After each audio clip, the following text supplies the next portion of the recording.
Good evening, everyone. I hope you're all doing well. My name is Prince 𝐿𝐿𝐿𝐿𝐿𝐿𝐿, I'm the SecGen, and I'll be your moderator for today.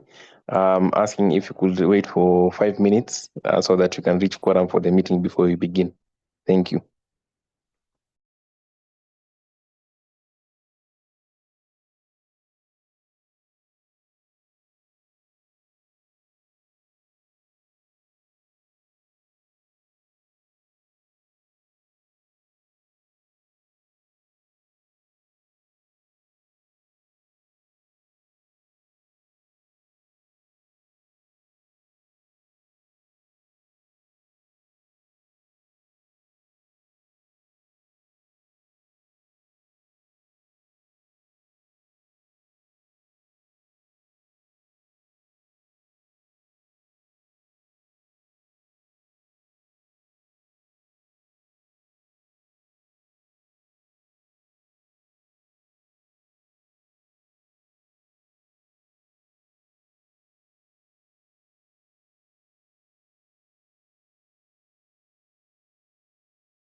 Once again, sorry for the delay. We are still waiting for the others to join, and we're also waiting for our panelists for today to also join. So let's give them up to 7:10 p.m., please.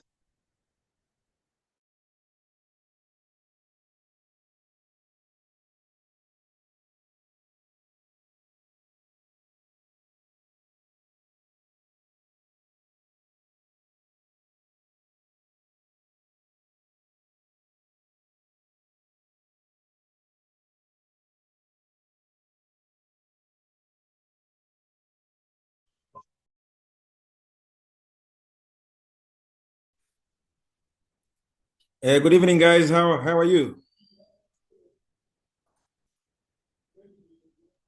Good evening, Dr. Achoka. You're doing well. How are you? Niko salama sana. I am looking for El Presidente, Mr. Mogambi. Where are you? I know he was running around doing some errands. I don't know kama amerudi. He's joining in a few. Ndio anamalizia hizo errands. Oh, okay. So who's the moderator for the event? I'm the moderator for today. Sawa sawa, nimenyamaza. Nipange sasa. Tumesema tunangoja up to 7:10 for the others to join. Tunangoja tufike quorum.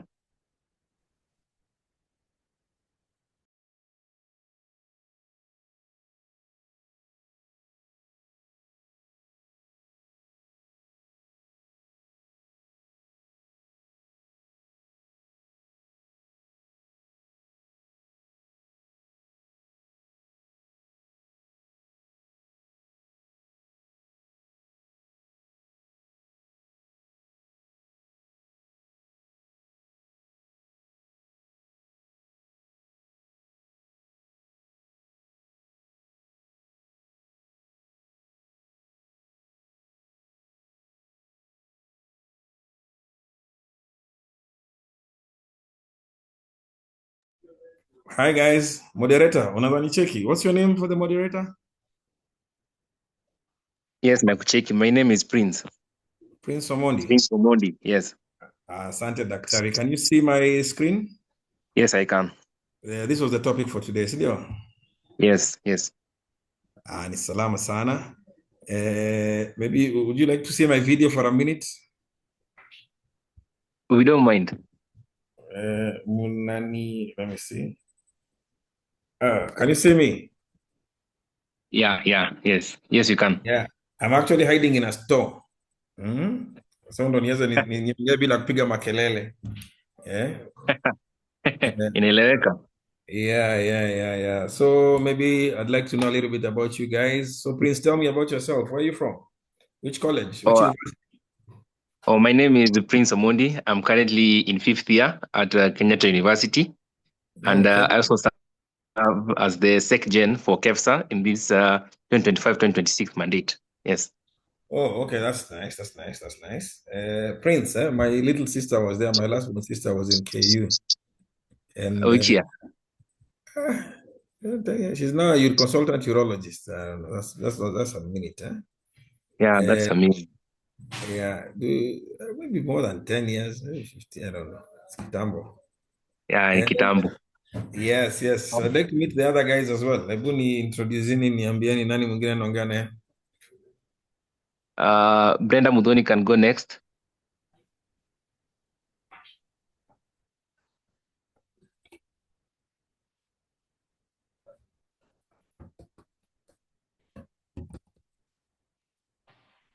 If Brenda is not ready, you can have Raymond Gishuki.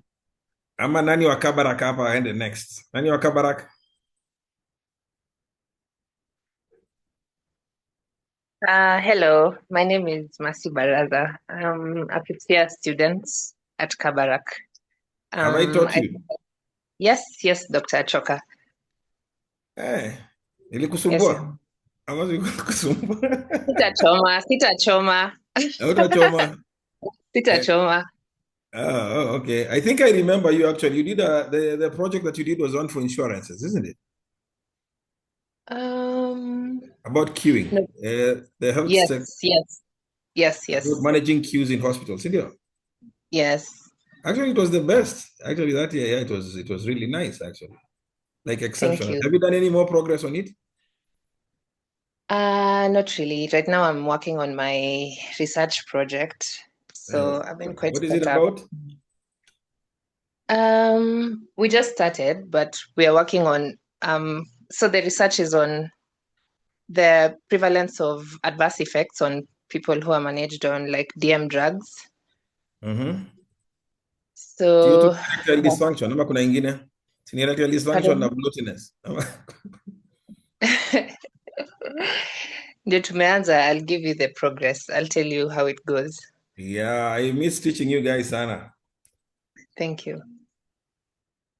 Yeah. So nimeanza kufanya kazi zingine tofauti, so maybe. But I'll be coming to visit. At least I'll come for the conference for sure. I'll come for mkivalishwa koti zenu. Yeah, I'll come for that event. You guys were a very nice class. So I'll make sure I'll come for that. Looking forward to that. Pleasure, Mercy. Anyone else from Kabara Kabo?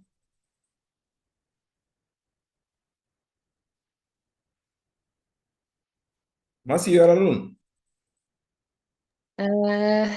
Sijaona anyone else who has joined from Kabarak so far.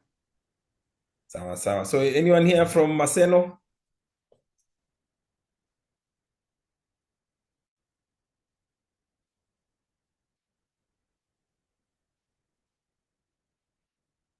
From Maseno?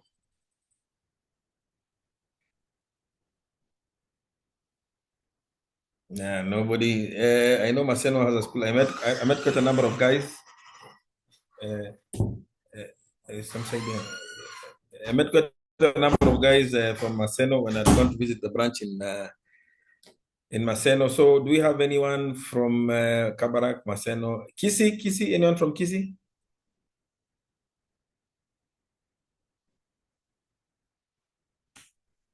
Prince? Yes. Wasa Kisi wako wapi? Nadhani wana join in a few, but wanakuanga.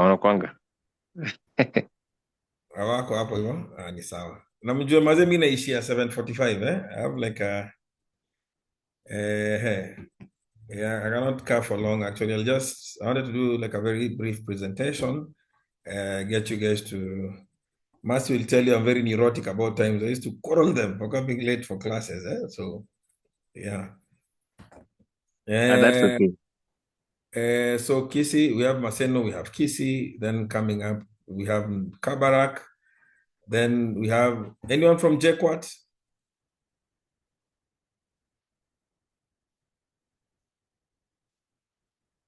Basi nani hawa wako kwa hii class kama kuna mse wa 𝐒𝐿𝐻 wa Kisii na wale tuko watu 16.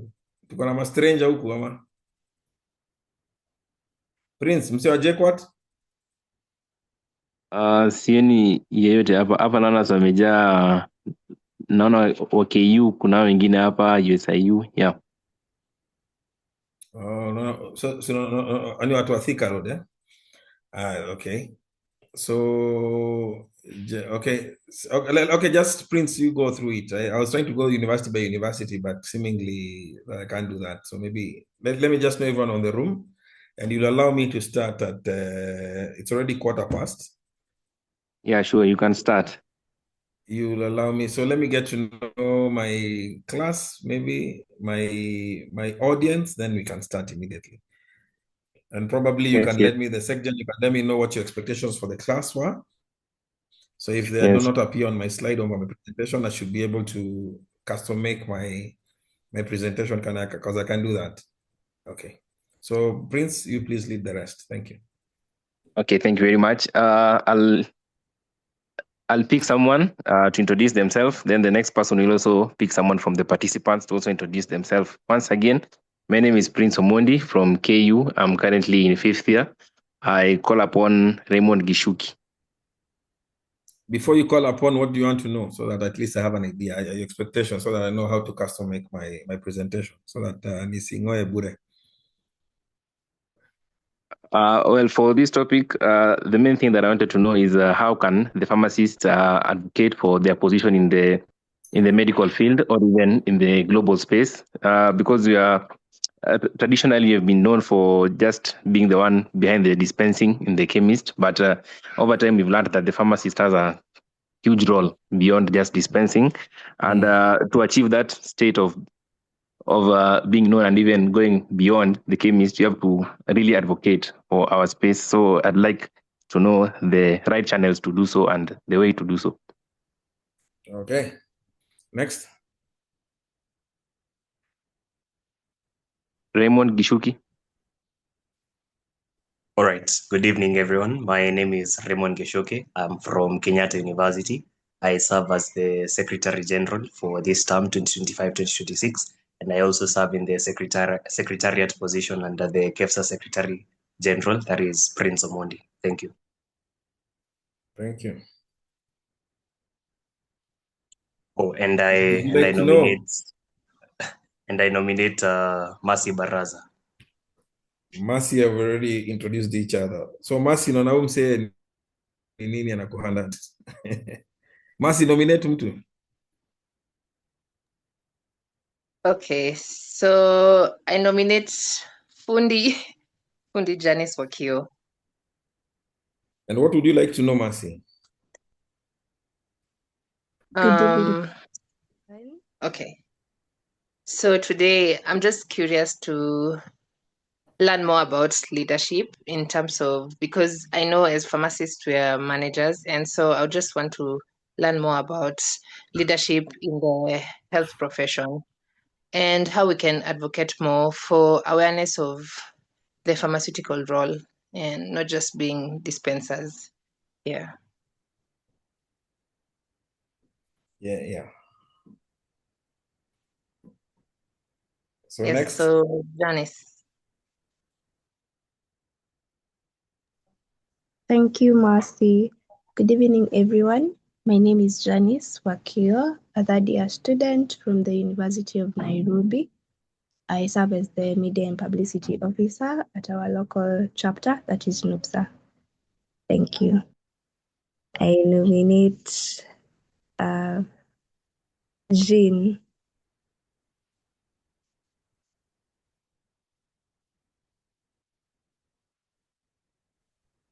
Good evening, everyone. My name is 𝐒𝐿𝐿𝐿𝐿𝐿𝐿𝐿𝐿.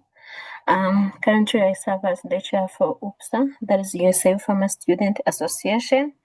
And what I look forward for this session is knowing how we can we as pharmacists, how we can advocate ourselves, because most of the time when we are giving over-the-counter medication, we kind of do consultation, but we are not getting paid that service we give to our patients or to our clients. So how can we advocate ourselves for when it comes to the payment for that service we give to our customer? Thank you. Thank you.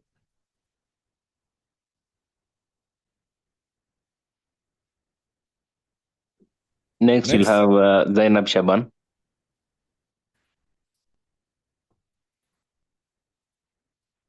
Good evening, everyone. My name is Zainab Shaban, a second-year student at Kenyatta University. I serve as the Secretary General for the KEFSA Finance Committee. And what I'd like to learn today is what challenges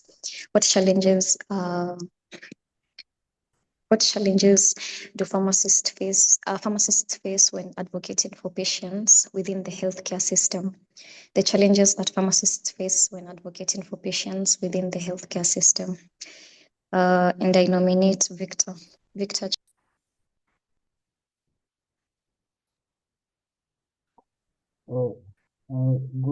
evening, Victor Period, second year, the Kabarak University. A member of the finance committee. And what I'd like to learn is how we can be of value, like a value. Victor kwa shimo, sikusikii. Okay, my name is Victor Cheriot, a second year student, the Kabarak University. And what I like to learn is how to add value to the people will and interact with, maybe in a hospital, how to add value, a business, how to add value in where we go. And I will nominate Raymond. Okay, thank you. Next. He has called upon Raymond, but Raymond has spoken, so we'll go with Hope Mureithi. And watu wamepungua. You are 16 now, we are 13. What has happened?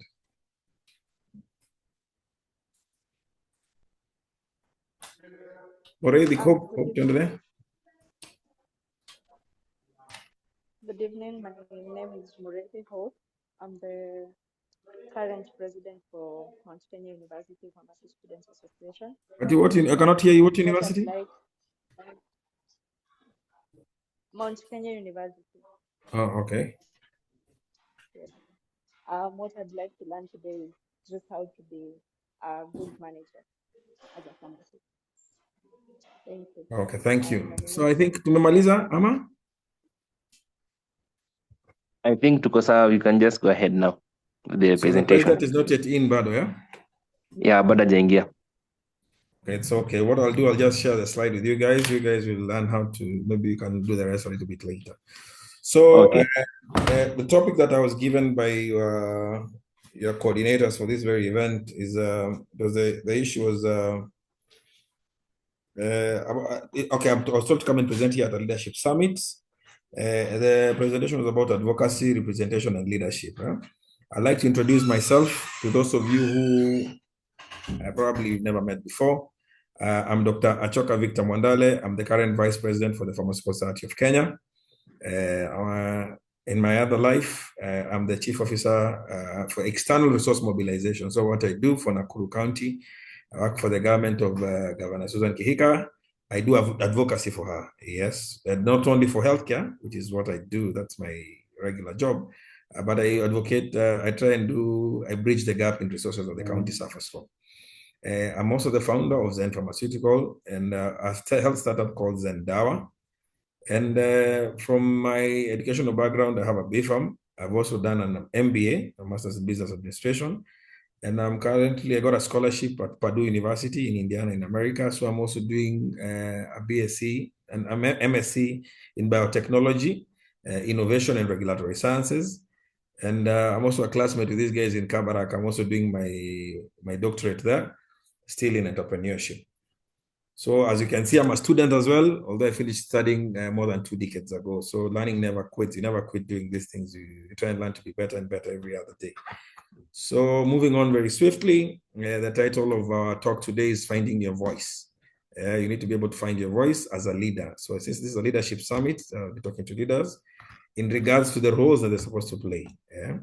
And the roles that you're playing today while you're at university, they're going to transcend your days here from the university, and you're going to still play the very same roles, hopefully in the pharmaceutical society in Kenya, and hopefully for the community. As I've told you, I'm also a politician now considering I'm the chief officer here in Nakuru County. So I try and advocate for my people here in Nakuru, I advocate for the governor. And so today's conversation will start with leadership. So leadership begins with the moment you open your mouth. You're either deemed a leader or a heckler or a goon. So leadership begins with the moment you open your mouth. So public speaking is not about sounding smart. It's about being understood, being believed, and being remembered. When you talk to people, people should understand what you're saying. You have to have clarity. You have to be very concise. People need to believe what you're talking. Something like Lumumba, I'm sure at Kabarak, he's one of the lecturers there. I think he's a very, very popular Kenyan orator.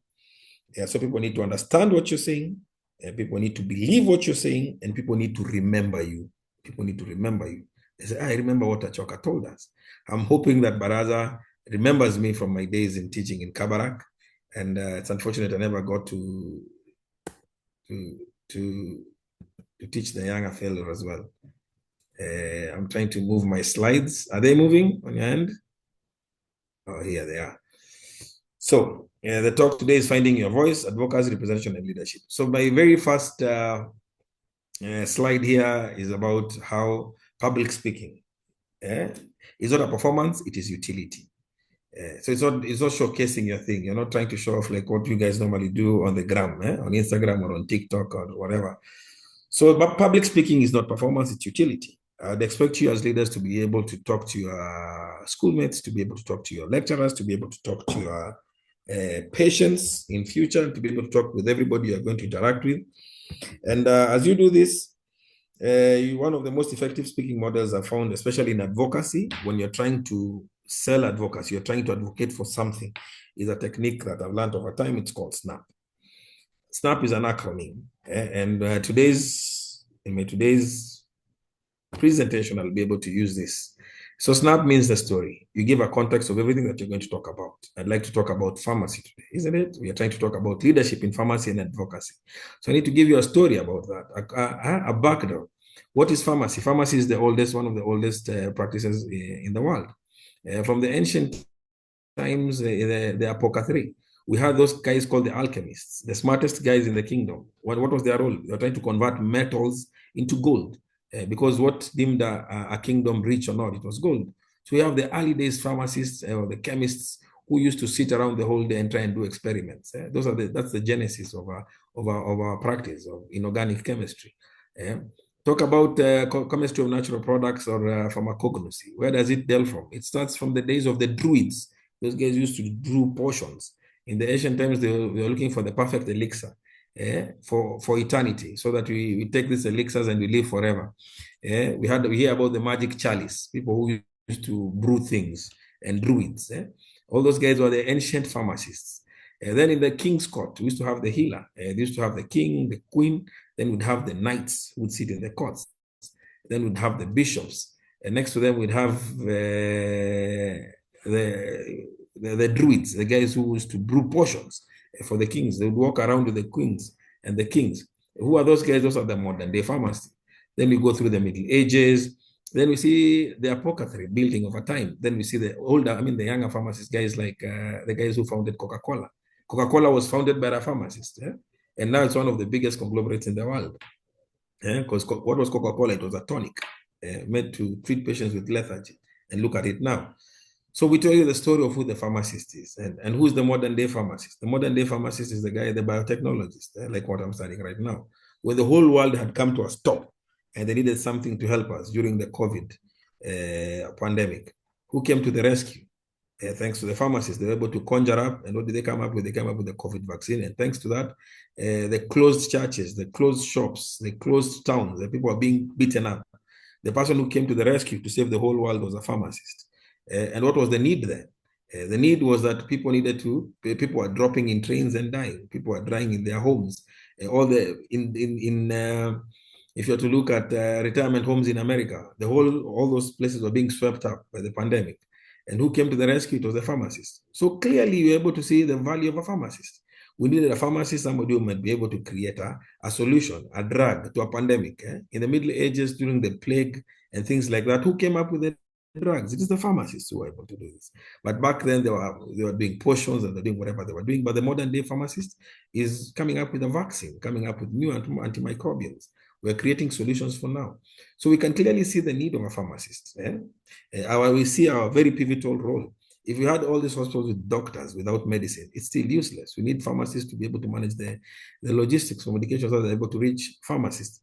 We need pharmacists dispensing every day. We saw those quacks, and what are they doing? They're dispensing anything, wanapeana brufen for every condition, and people are dying. People who have ulcers, you're having pain. No tumbo here, take a brufen. What happens? The brufen, it's an NSAID. What happens to that? The inflammation gets worse. They get bleeding ulcers and they die. We've seen all these cases out there. We are seeing people using wrong dosages for oncology products because they're not employing pharmacists in hospitals. They're employing pharmtechs and they're saying the second leading cause of death in the world, other than infectious diseases, other than lifestyle diseases, what comes in a very second close is the wrong use of medications. We can clearly see, you can clearly see the role that pharmacists, and what is the answer? What is the answer? What is the answer to this very great problem? The answer to solving this pandemic is by training more pharmacists, it's by employing more pharmacists, it's by being able to legislate stronger, the role that PSK is doing as the official lobby group for pharmacists. And what is the evidence? The evidence is in countries like in America, whereby there are very stringent regulations about the practice of pharmacy. In countries like Canada, the challenges are less. We have less infectious diseases. We have people being managed better for lifestyle diseases. We can see longer life expectancies. People are living into their 90s and their 80s. When I was growing up 20 years ago, the life expectancy in Kenya was 47 years. But right now, the life expectancy is around 60. But in developed countries, the life expectancy is in the 90s and the 100s. Why? We have proper people dispensing these drugs, proper drug distribution networks, proper drug regimens being used on our patients. And now we're able to see what the value of a pharmacist is. So whenever you're structuring yourself, because part of today's talk, if I might dial back a little bit, was advocacy, representation, and leadership. So we're looking at our voice, and we're looking for a way where we're able to communicate the need to be able to say what value we are in the community. So public speaking is not a performance, it's utility. So what is the story? Many of you here have asked us about what is our role as a pharmacist. Traditionally, we are the dispenser, so we are product focused, but we are more than this. We are the clinician is patient-centered. So our roles have been divided into two, where ours is the product, but the clinician is the one who offers the patient. The conflict, I know what to do, but I'm not allowed to do it. So this is a conversation that we need to be able to have. This is some of the conversations that we need to be able to advocate for our profession, that we are more than just the product.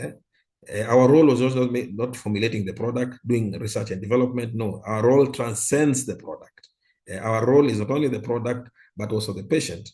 But again, there's a big fixation right now, and probably later on, Baraza will be able to talk to you about it. I realize that our role even transcends more than this. It's on how the patients are able to experience the healthcare journey from the time when I'm feeling well to when I get a remedy. The conversation right now in healthcare is not about the product and the solution. One of my lecturers while I was at Strathmore University, when I was starting managing healthcare businesses, did a research. It's called Professor Twahir. Professor Twahir did a research, and he went to all level 6 hospitals in the country, level 6, level 5, and level 4 hospitals. And while he was there, he asked them to define what quality healthcare meant. What is quality healthcare? So from a clinical point of view, or from a pharmacist point of view, quality healthcare means clinical outcomes. I was sick with malaria, we gave you medication for malaria, and you healed. So as long as you healed from malaria, that is a good clinical outcome. Therefore, you got quality healthcare. That is the definition of a pharmacist and the definition of a clinician to what quality healthcare is. But when they interviewed over 4,000 respondents from level 6, level 5 hospitals, and level 4 from across the whole country, 4,000 respondents, you know what the answer was? Out of the 10 lived experiences from these patients, none of them described quality healthcare as clinical outcomes. You'd be surprised to hear when everybody was being asked what is quality healthcare, they were saying the nurses were very good. I did not queue for long in the pharmacy. They were not rude to me.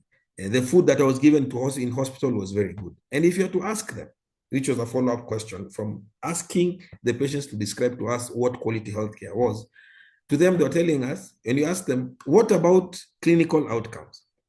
What was most surprising here is that they expected to get well. If a patient dies, they say that is God's will. Alikufa kwa sababu ilikuwa wakati yake, alikufa because, many other reasons. They will blame it on, madaktari hawakukuja haraka, kunini huku hakukuwa na dawa ndo alikufa, but they'll never blame it on probably proper clinical care. So our focus as healthcare providers will always either on the product or on being patient-centered about the clinical outcomes. But we realize our role transcends that. And that's why the project I was talking about earlier, I alluded to, was about the waiting times in hospital. That's the project that Baraza did in my class, the class that I taught them. They created an app which was able to help people manage insurance queuing times and how quickly you can be able to be able to get a response onto your healthcare cover, because that's one of the reasons people complain about. I have a private insurance company. I went to hospital, and before they were able to verify for me so that I'm served, it took me a very long time. So that was a very big issue, and they were able to solve that. So our role transcends just either being a patient product focused or patient focused.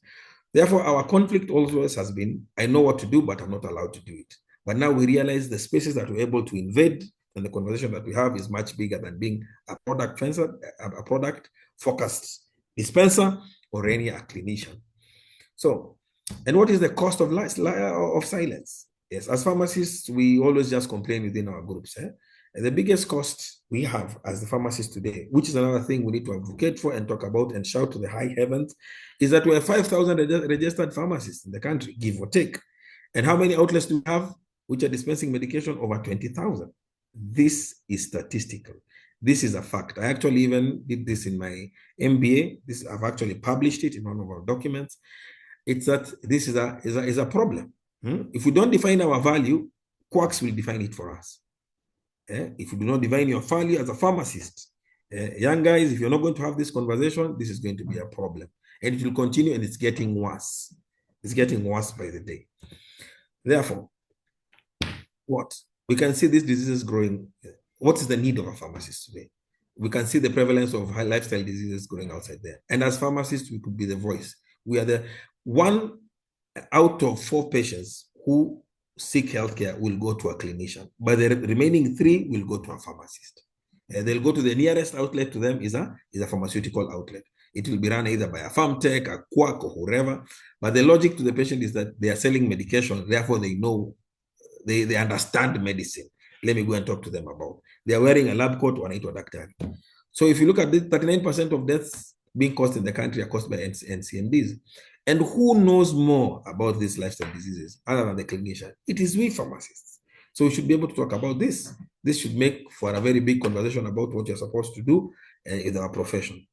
And this was done in a research which was done in 2023. So 4 out of 5 patients who have hypertension are undertreated. Can you imagine that?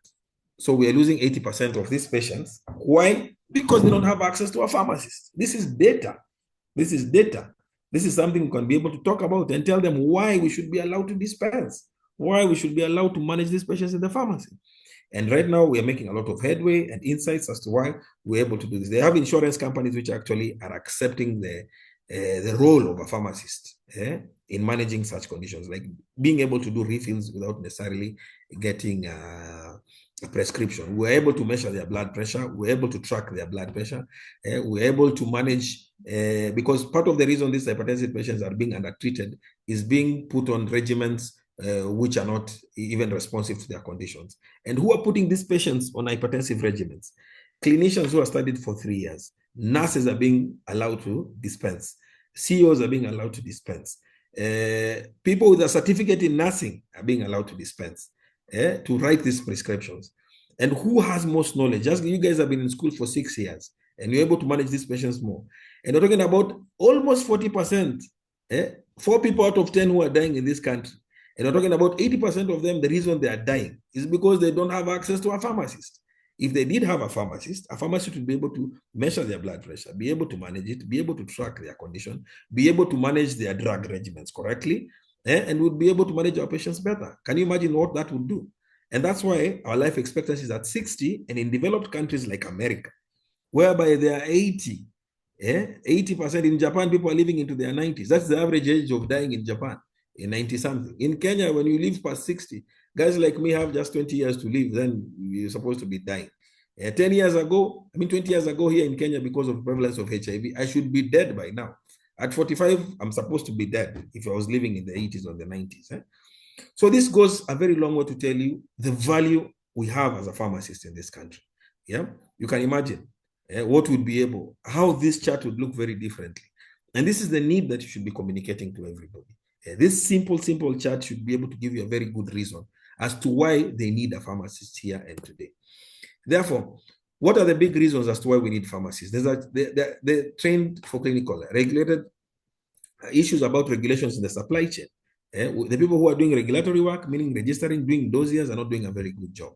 We need pharmacists who are trained at this. And that's why in my MSc, what I'm doing, the scholarship that I got, I'm studying at Purdue Regulatory Sciences.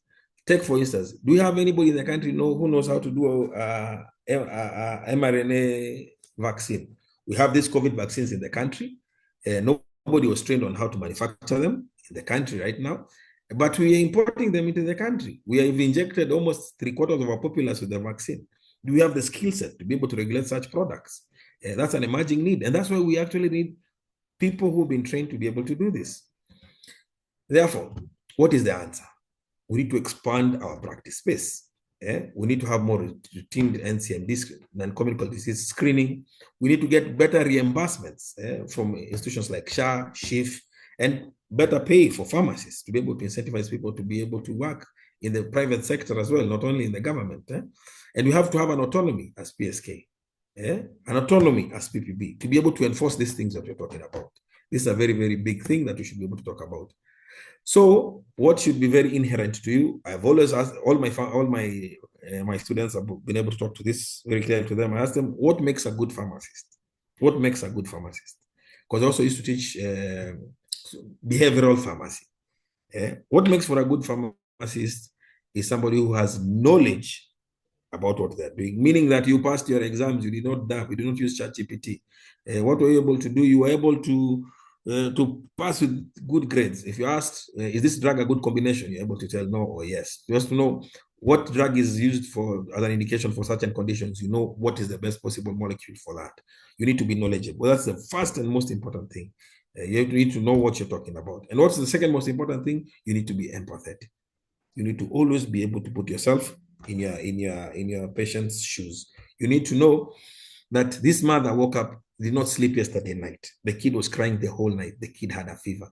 They've woken up, got into an watatu, and what was the conductor telling them? Ingia mama, songa, kaa vizuri. You know, the husband amemwomba pesa kupeleka mtoto hospitali. I don't have any money. Kazi yako ni kumwomba pesa kila siku.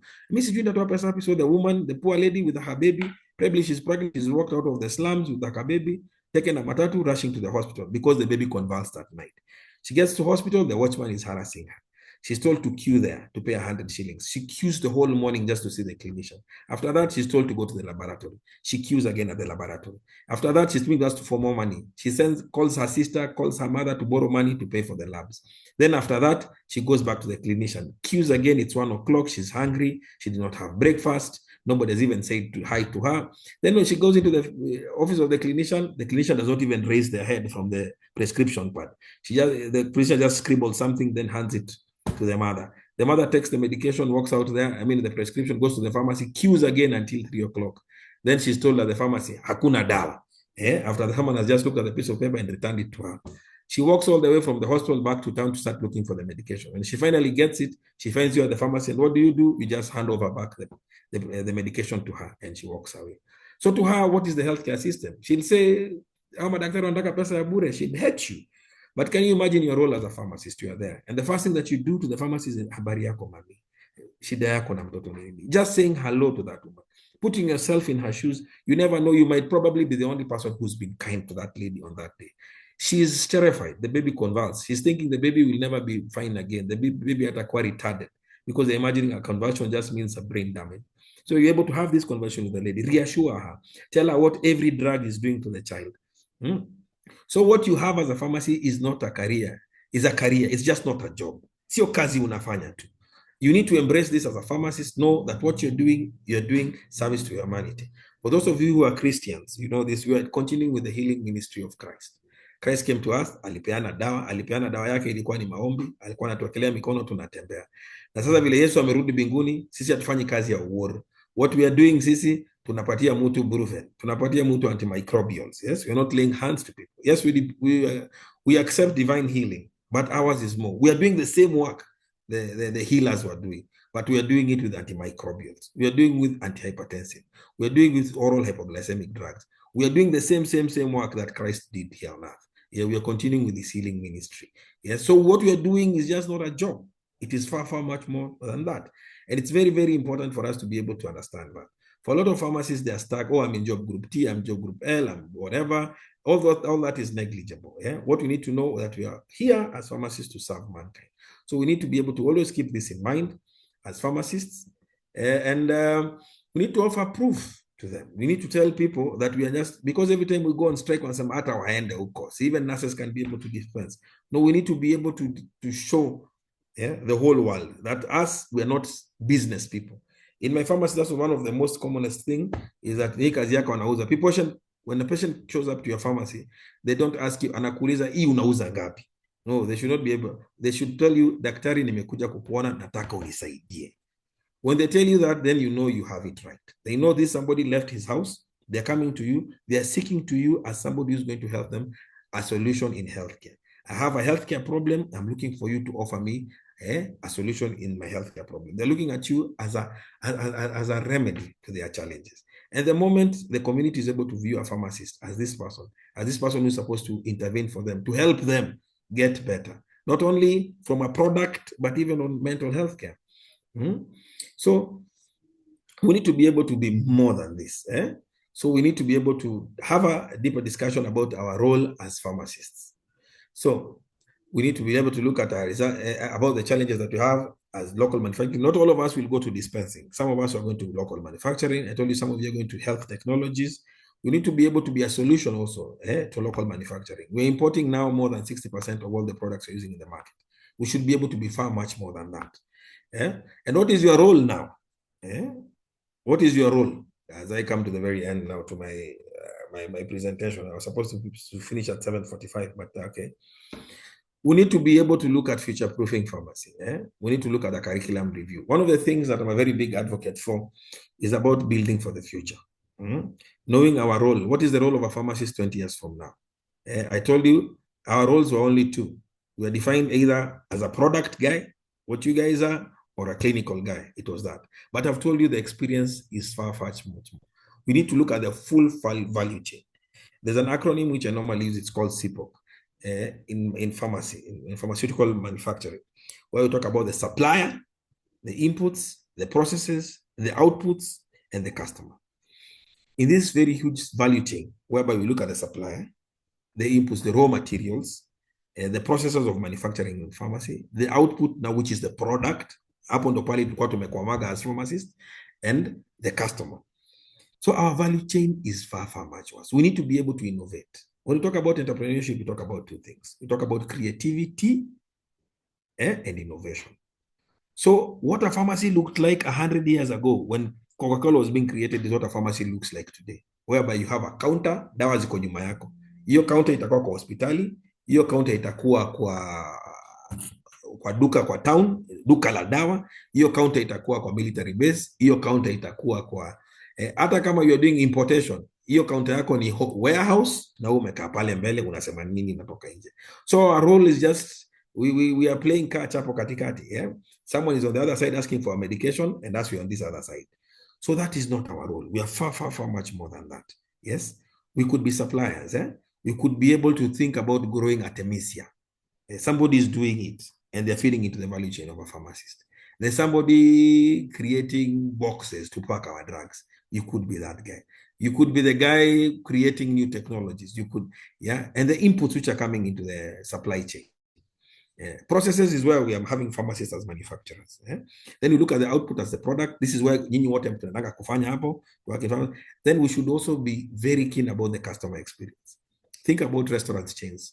What were restaurants? People had to go sit in a hotel, spoon, fork, and knife, sit on a table, wait for food to be served. You get your bill. But now it's going to go much further than that. Now they're delivering into your house. What do customers want? What do patients want? They want convenience. Everybody's looking at convenience. Are we able to make healthcare more convenient? Yes. And that's the project that Baraza did. We are making healthcare more convenient. And how are we able to do this? We use technology. We innovate. Yes, we become more creative. For us, innovation and creativity in pharmacy was about coming up with new molecules. I'm going to go into R&D. No, there's far much more than that. We can innovate on customer experience. And who is our customer? Who is our client? Our clients are patients. And not only patients. Our clients is everybody. Because what are we selling? We're selling wellness. We're not treating it. We're selling wellness. That we could talk about lifestyle, having things which take care. These days, there are apps about how many walks you're doing in a day. We're talking about preventive healthcare. That is a space that we should be talking about. So let's not only focus on the product. Let's look about let's look about the whole value chain of what a pharmacist is today. So whenever moving forward, you think about future-proofing pharmacy. And where do we future-proof? We look at the whole value chain of what pharmacists are going to do. So, as we close, applying SNAP to student leadership. When you're talking to the younger pharmacists, your classmates, just for example, that's how I've structured my whole talk from beginning to the end. I've told you stories. I've told you about the need of why we need there. I've given you an answer solution to all this and the proof of what you need to move forward. So the architect of your voice, this is how you need to be able to express yourself. So there's something called the clean hands doctrine. You cannot demand regulation of quacks if you rent out your licenses. This is a very common practice among pharmacists, and the conversation I've been having with them for a very long time. We talk about the Green Cost Charter. This is something we've been trying to push as PSK to show where we are going to self-regulate. Yes, we cannot be complaining about our practice if within ourselves, we are doing unethical practices. We need to clean house before we move forward. Once we run a tight ship at the Pharmacy and Poison Board, we get WHO. Kenya is we are maturity level 2. Maturity level 2, WHO accreditation, what that means, it means chini yetu ni waganga, then ni sisi. This guy is selling drug that yuko mganga hapa tunatibu bibi kutoroka, ugonjwa, watoto kuanguka mtihani na nini. That is most zero regulation. Regulation work, we at maturity level 2. Kenya is trying to push to go to maturity level 3, meaning that we really need to do a lot to make our practice be given the honor that it requires in the community. For other people to see a pharmacist and respect them, we need to move from maturity level 2 to maturity level 3. And that's what PSK is pushing for. And that's what the Pharmacy and Poisons Board is pushing for. So the Green Cross is a sign, a universal sign of ethics, safety, and patient well-being. And not only patient well-being, we're talking about the child well-being. Even people who are not sick, they should look to a pharmacist to be able to give them counsel on how to live longer. They should look for a pharmacist to be able to advise them on how to eat healthy. They should talk to a pharmacist about nutraceuticals. The nutraceutical industries, nutraceuticals meaning nutrients, things like vitamin B complex and things like that, is even a bigger market. Then there's something called dermaceuticals. Dermaceuticals in any easy to a CeraVe, is a serum, na manini. Who makes these things? You guys are being taught how to make cosmetics in school, aren't you? So we are the guys who make those things, La Roche-Posay. My classmate from the university is the one actually who's in charge of La Roche-Posay. Yeah, she's called Dr. Evelyn Alela. Yeah. So you see, people are playing La Roche-Posay. They're not sick. No, but they want quality skincare products. And who are they looking for? They're looking for pharmacists. Because wametoka na hizi mafuta fanifani wanapaka huko barabara wakoe brown. Now they want things which are pharmaceutical grade. And now that's why La Roche-Posay is such a big brand in the country. Because now people are looking up, they know if you want quality, talk to a pharmacist. Yeah. So silence is a form of representation and often a costly one. So speak out. Okay. Public speaking is trained clarity. Having a clarity of ideas. You know exactly what you're doing. And leadership is the transfer of vision. So whatever this conversation that I'm having with you, I'd like you to be able to transfer it to your other fellow classmates. To be able to talk to the world and tell the world who you are. Use the social media, use TikTok. I know half of the time, probably some of you right now are not even listening to me. They are trying to do some TikTok challenge or something. Yeah. So as you do this, be able to advocate for your practice. Remember, this advocacy structured project. Calling people quacks, you're a quack, tell them that. Tell them that pharmtechs do not know what they are doing. Yes, they need to go to school. Yes, they can practice at a certain level. There's something called levels of practice. Yes, they know how to dispense. Yes, but they cannot manage patients on a very complex regimen. They cannot be able to do a dossier. We tell them that without fear. We tell people not to sell out their licenses without fear. We tell people this issue of giving our licenses to quacks to be able to import medication into the country. No, we call out the government for not having very clear levels of practice. We say that, and that's your role as leaders in the pharmaceutical spheres. Even as young voices in the university, you should be able to be very clear and concise about this.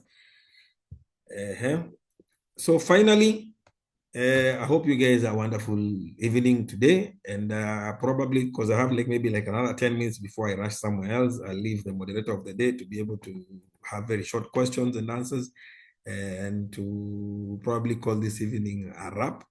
And maybe if you invite me some other day, we can have a discussion about this. Asanteni sana. Hata kama mpige makofi, hata kama mmemute. Asanteni. Yes, tupige makofi na emojis. Yes. Thank you very much, Dr. Achoka, for the presentation. It may exceed the stuff I expected for today. Hii ni a mental shift, vibaya sana.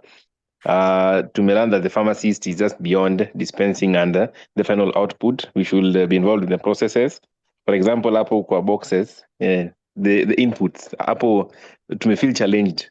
Thank you very much. Quite true that the change begins with us. Even as we are students right now, we should not wait mpaka tufike PSK ndio tuanze kuadvocate. It begins as early as now. So I'll open the floor for any questions.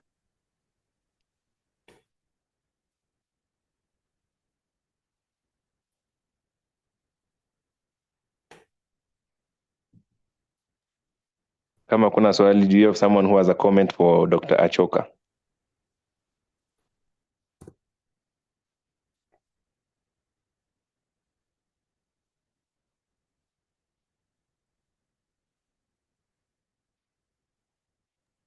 Anyone with a comment can unmute and say something small kabla daktari aende. He's in a rush.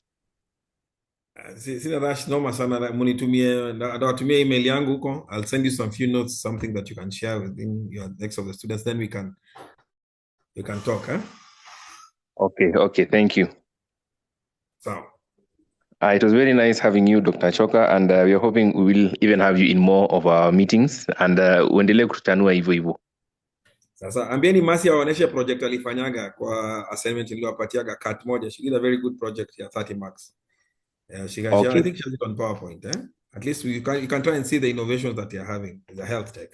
So we need to move away from palituko tumekwamia.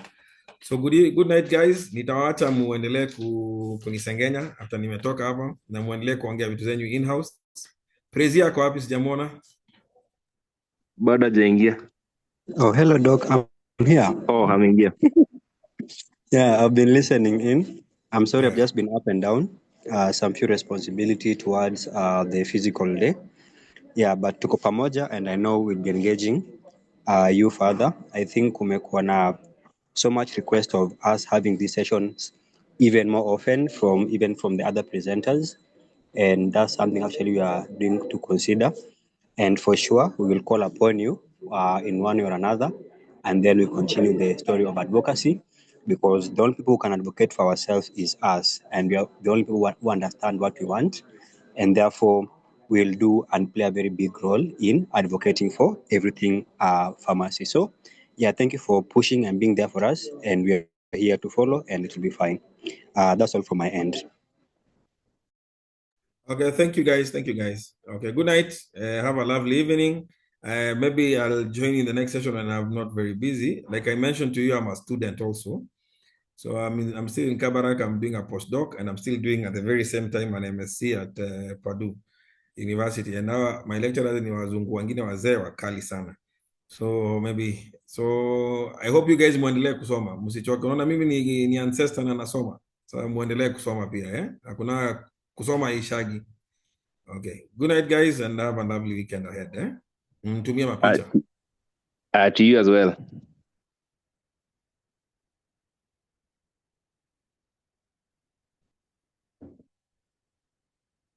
All right, guys. I hope you are having a good time.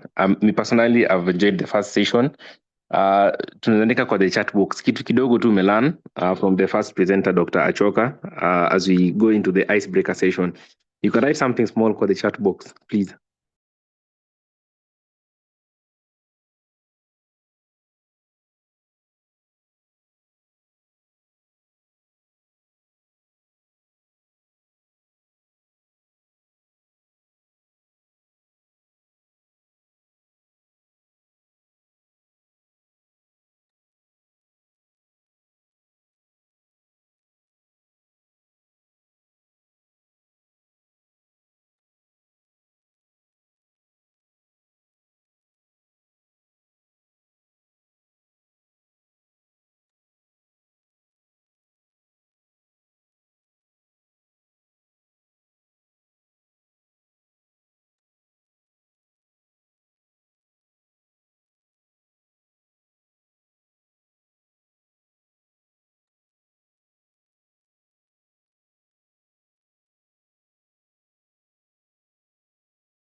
Can you guys see my screen?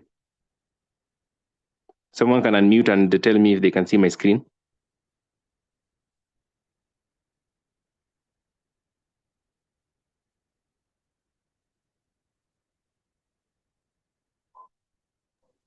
Brian, can you see my screen? Personally, okay, yeah, I can now see the screen. Okay, you can, eh? Yes. Okay, on to our first round of the icebreakers for today. It's written the participants can answer in the chat. So we expect your answers to be written in the chat for this first round of the icebreakers. On to our first question. If leadership were a food, what would it be? You can type your answers in the chat box. If leadership were a food, what would it be?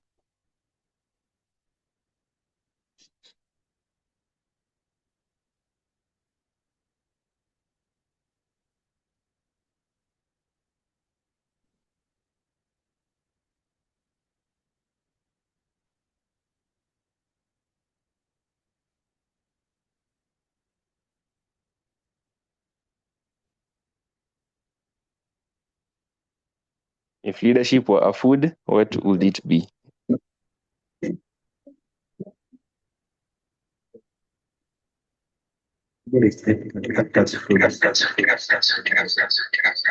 Come again? Is someone talking?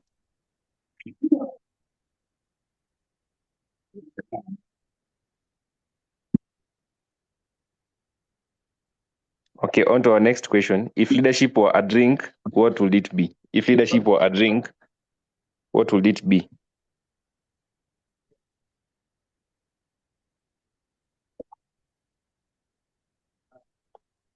You can type your answers in the chat box.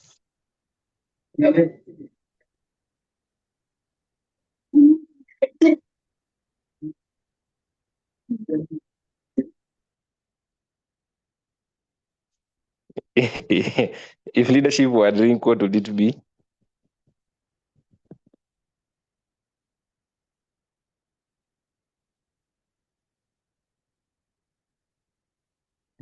Okay. Thank you for those responses.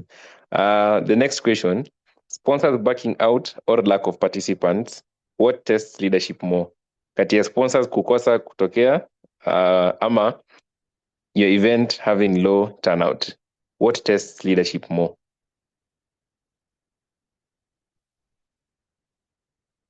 Ni nini unafeel as a leader hukufikia sana?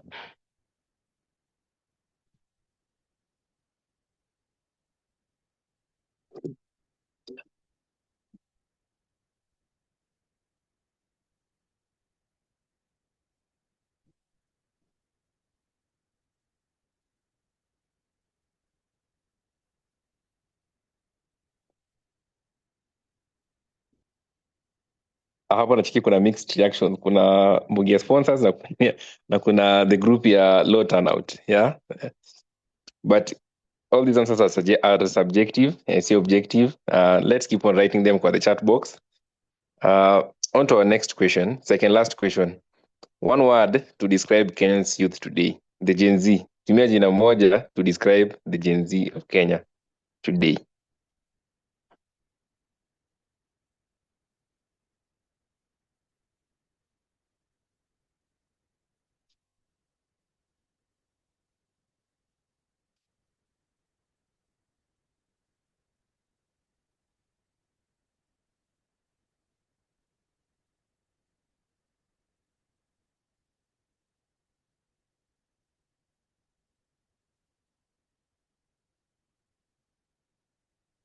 Mmesema Gen Z ni fire si fire. Keep on sending your replies to the chat box. Na mmesema nyinyi revolutionary, nyinyi wapigania haki. Keep on sending answers to the chat box. One word to describe Kenya's youth today. One word.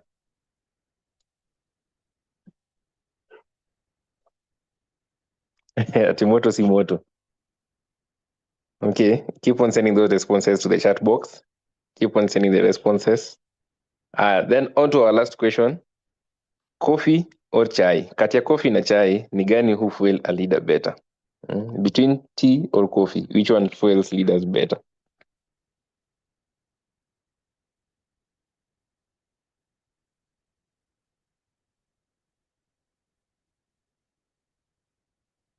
Between tea or coffee, which one fuels leaders better?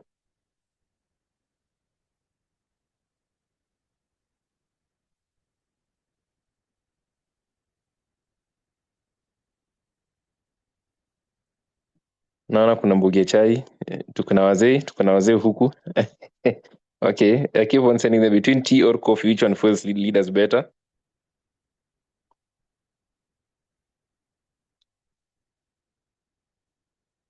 Between tea or coffee, which one feels the leaders better?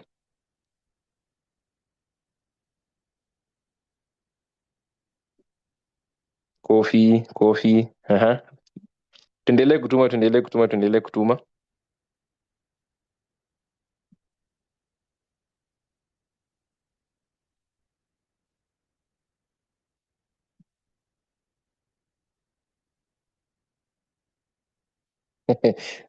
Sio personal Brenda, si personal. Usinipige.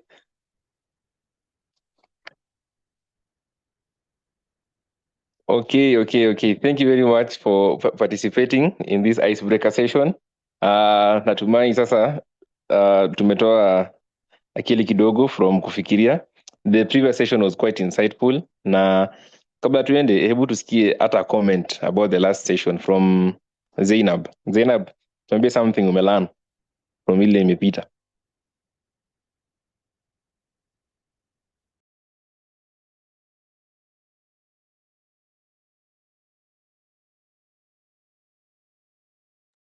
We print it, it's going to have the stamp on it, and not require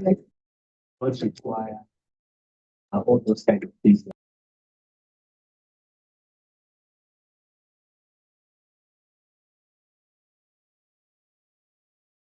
Zainab, we can't hear you. Oh, sorry. Zainab is saying her mic is hanging. We can have Brenda Mudoni tell us how the previous session was for her.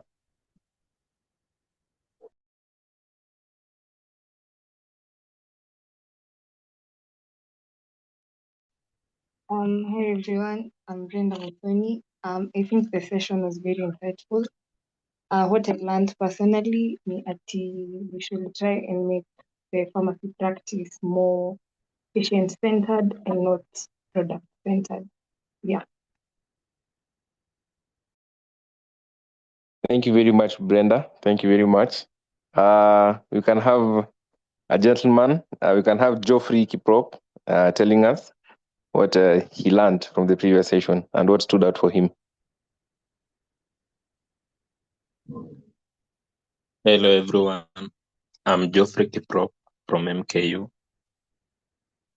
Nililearn kuhusu how we should stop quacks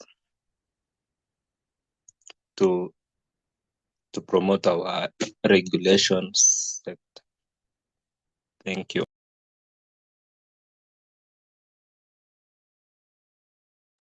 Thank you very much for that, Kiprop.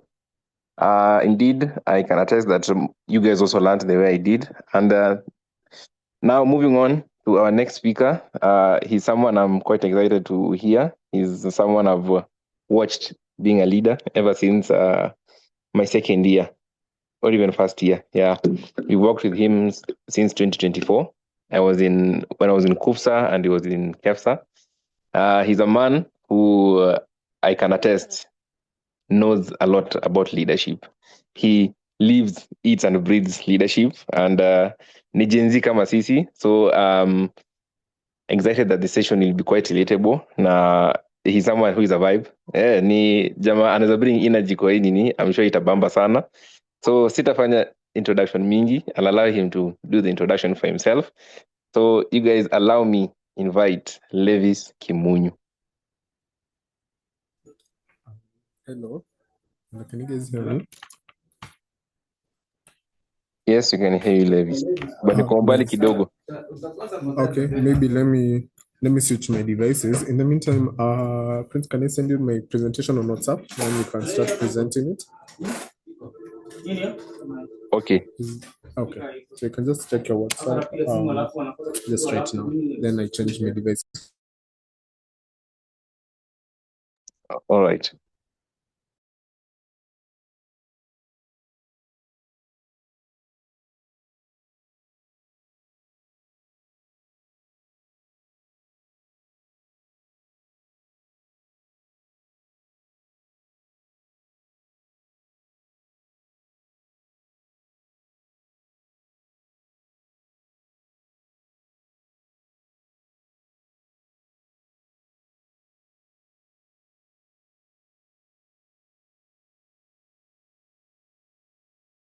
I'm requesting you give a minute as I set it up, please.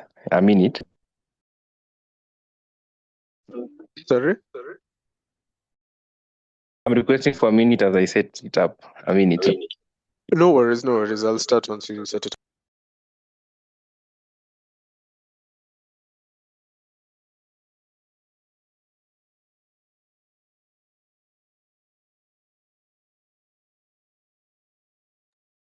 Is my audio better now? Am I more clear? Yes, we can hear you. But you can also take someone's comment from the audience. Are you guys okay? Someone can unmute and tell us if they are okay with the audio.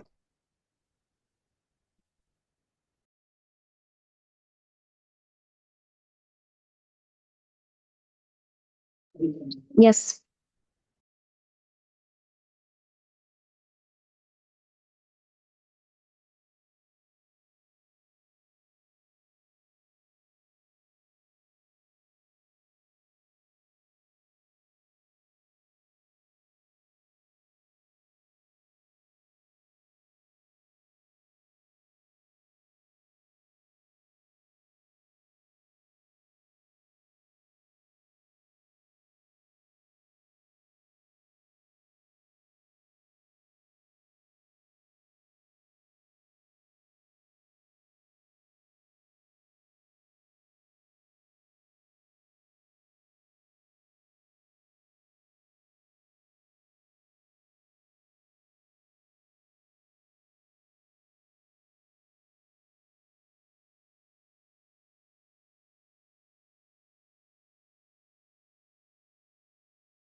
Okay, so Can you guys good to go. see my screen?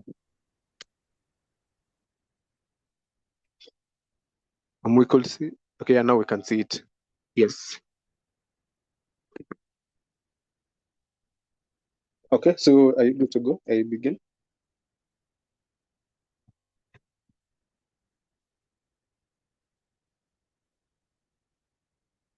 Sure, you can start.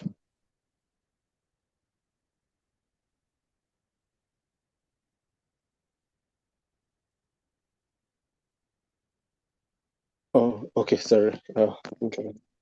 I thought I was having some issues. Okay, so yeah, we can just begin from there. So yeah, that's okay. So I don't know. Okay, I've been able to zoom in. So good evening. I want to say good night, but good evening, everyone. I hope you're doing well. I hope you've all had a fantastic day and a better week. Yeah, so it's an honor to be here today and to be able to give my presentation. So if you know me, you know I don't really like long presentations, so I'll do my best to keep this brief and as interesting as possible. So feel free to also ask any questions. Feel free to use the chat box. Feel free to share your thoughts and opinions and also some examples. And yeah, I do hope that by the end of this session that you will have at least learned something and you'll be able to take away something home, especially after the amazing session that we've just had. So we can move to the next slide, please. So this is just a theme. Okay, I think it's a thing that carries across the whole summit.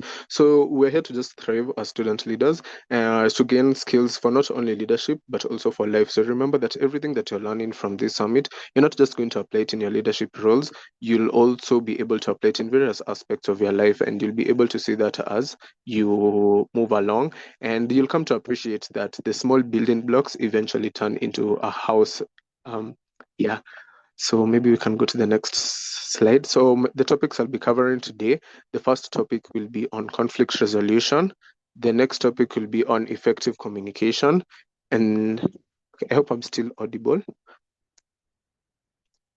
Yeah, maybe you guys can give me some reactions so that I know I'm not talking to myself before I get into the topic. So you can just send a reaction.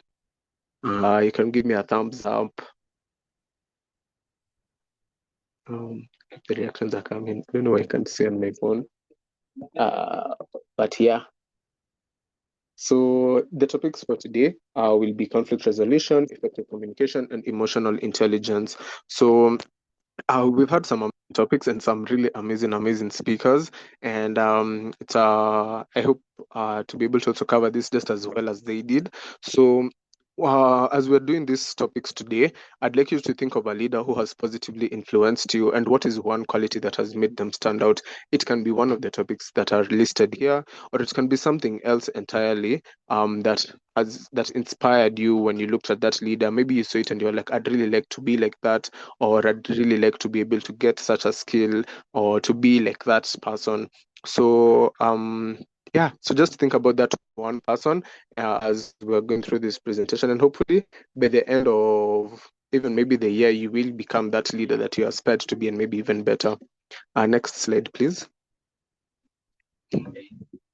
So why does it matter to cover this topic? So student leadership involves teamwork, advocacy, and decision making. So in as much as I'm going to focus on student leadership, just as I've mentioned, these are skills you'll apply even outside leadership, because you are a leader of your life. You might lead other people, you might lead your family, you might lead your friends, but at the end of the day, you also have to lead your life. And so this also involves teamwork, working with other people, advocacy, being able to fight for your rights or the rights of others, and also decision making, being able to make the right or best decision, even if sometimes it may not be the right decision, but being able to make the best decision with the information available. Then as a future pharmacist, you'll be expected to work in a high pressure environment, and in an environment where you'll be dealing with a lot of people. So if I'm not saying that it's not a space for introverts, also introverts do have their space, but regardless of whether you're an introvert, an extrovert, an ambivert, you will still be required to work with people or patients. And this actually is so true, because like currently for me, when I entered the work field, I was like, wow, yeah, there was working under pressure, and then now there is working under pressure. And at the end of the day, pressure makes diamonds, but at least you get to learn and thrive from it. Then conflict resolution, communication, and emotional intelligence are quite key, and the things that you'll come to experience on a regular basis, or you'll come to put in effect on a regular basis. So leadership is not about being in charge; it is about taking care of those in your charge. And this is a quote from the great Wangari Maathai. And I do hope at least one of your leadership icons is an African. At least let them not all be. I want to say foreigners, but yeah, we can move to the next slide, please. So our first topic is on conflict management. So as Nelson Mandela said, this is not merely the absence of conflict, it is the presence of justice and understanding. So we can move to the next slide, please. So let's understand what conflict is as we build up on the quote that Nelson Mandela said. Conflict is inevitable where people work together, not just only where they work together, where they live together or stay together. Conflict is something that must happen, and it will happen whether you'd like it or not. So you can never avoid conflict. You can try to be nonchalant, you can try to be peaceful, but it's inevitable, and it's caused by so many things. These are just a few reasons, especially for team-oriented conflicts.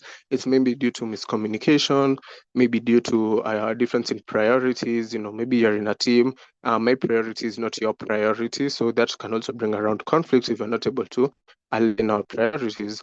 And also personality differences. How I was raised is different from how you were raised. It's different from how the other person was raised. So in as much as we were all raised differently, we're still our own people, and we should be able to at least work well, or at least tolerate each other to a certain extent despite our differences. And okay, I do apologize in case of any noise. So poorly managed conflict harms teams, and well-managed conflict strengthens leadership. So for poorly managed conflict, that's now when you get that it goes really off the handles, and words are exchanged. In some worst case scenarios, blows are exchanged. Even in some extreme cases, you hear that people started shooting each other, killing each other. So that's all because of poorly managed conflict. However, if you can manage your conflict well, you'll be able to not only strengthen your leadership, but you'll also be able to strengthen the teamwork. So be able to understand that conflict is, well, it's inevitable, it can be managed, and that's what's the most important thing.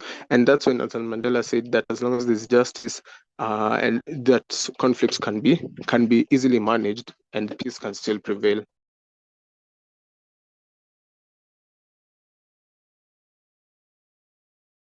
Okay, I think moving to the next slide. So there are different conflict styles, and these styles were curated by someone known as Thomas Kilmann. So you may hear people saying the Thomas Kilmann conflict resolution styles.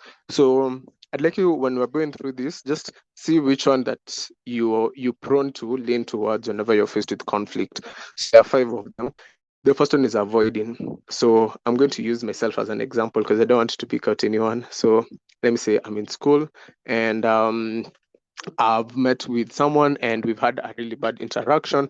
Maybe it's my lab partner, and I'm telling them that I'd like us to analyze a certain sample using this method, and they want to analyze using a certain other method. Maybe they want to use HPLC and I just want to use TLC. So I decided that, you know what, if I'm decided to avoid, I'm be like, what you want, let's just get this thing done. So you see, that's not actually not like that's not let's get this thing done. I tell them, you know what, you do what you want and with this. So that's avoiding, like you're avoiding this content entirely. So you remove yourself from the equation, or you remove yourself from a position of having to make a decision to on a way forward. So that's avoiding. Accommodating is when you give in to keep peace. So again, with my example, my first sample using HPL, want to use thing like chromatography TLC. So I'm like, you know what, you want to use HPLC, let's use it, because you know I just want to keep the peace and get this over with. So it's accommodating. Competing. So competing is where I want to force my idea on them. Or let me make a different example now. So we've gone out common and they want to eat chicken and I want to eat cake. And I force them. I'm like, no, I don't want chicken. Chicken is not good. So in some cases, this is now where people start saying I'm gaslighting you. Some people start saying you're, you're just full of gas generally, like, so you're gaslighting someone. And so I tell you, no, I don't want us to eat chicken, let's have cake instead. So I'll forced my ideology and my position on this person, who now on their end they're going to have to end up accommodating me. So as you can see, these conflict styles play with each other. Then we have compromising. So here you meet halfway. So meeting halfway is where now we decide, okay, you don't want cake, I don't want chicken. So what do? Both of us maybe want beef. And we're like, okay, so I'll compromise on eating cake, which I wanted. And my friend who I'm out with will compromise on eating chicken. And we both decide let's eat beef because that's a common ground for all of us. So the common thing about compromise is that each person gives up a little bit of what they want so that they can be able to enjoy something that the two conflicting parties want.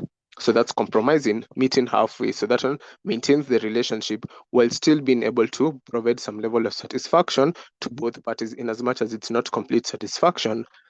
Then finally, collaborating. So when it comes to collaborating, this is a win-win situation. So again, with my partner who maybe not my lab, okay, let me use my lab partner again, or even the person who I've gone out with. So we decide let's both do what we want, as long as if it's with my lab partner, okay, we'll analyze with your method and my method, as long as our results are reproducible. For the person I've gone out to eat with, you know what, you only live once, and there's always space for more food, so we'll eat both chicken and cake. And in that case, you've collaborated. So it's a win-win situation. However, collaboration does not always work. So that's why it's not always good. So those are the 5 styles of conflict resolution. And I hope maybe you can use the chat box to indicate which style you lean towards most. Are you more of an avoider? You just remove yourself from the equation? Are you accommodating? Do you compete so that you force your position? Do you compromise, or do you collaborate? So feel free to use the chat box as we move to the next slide.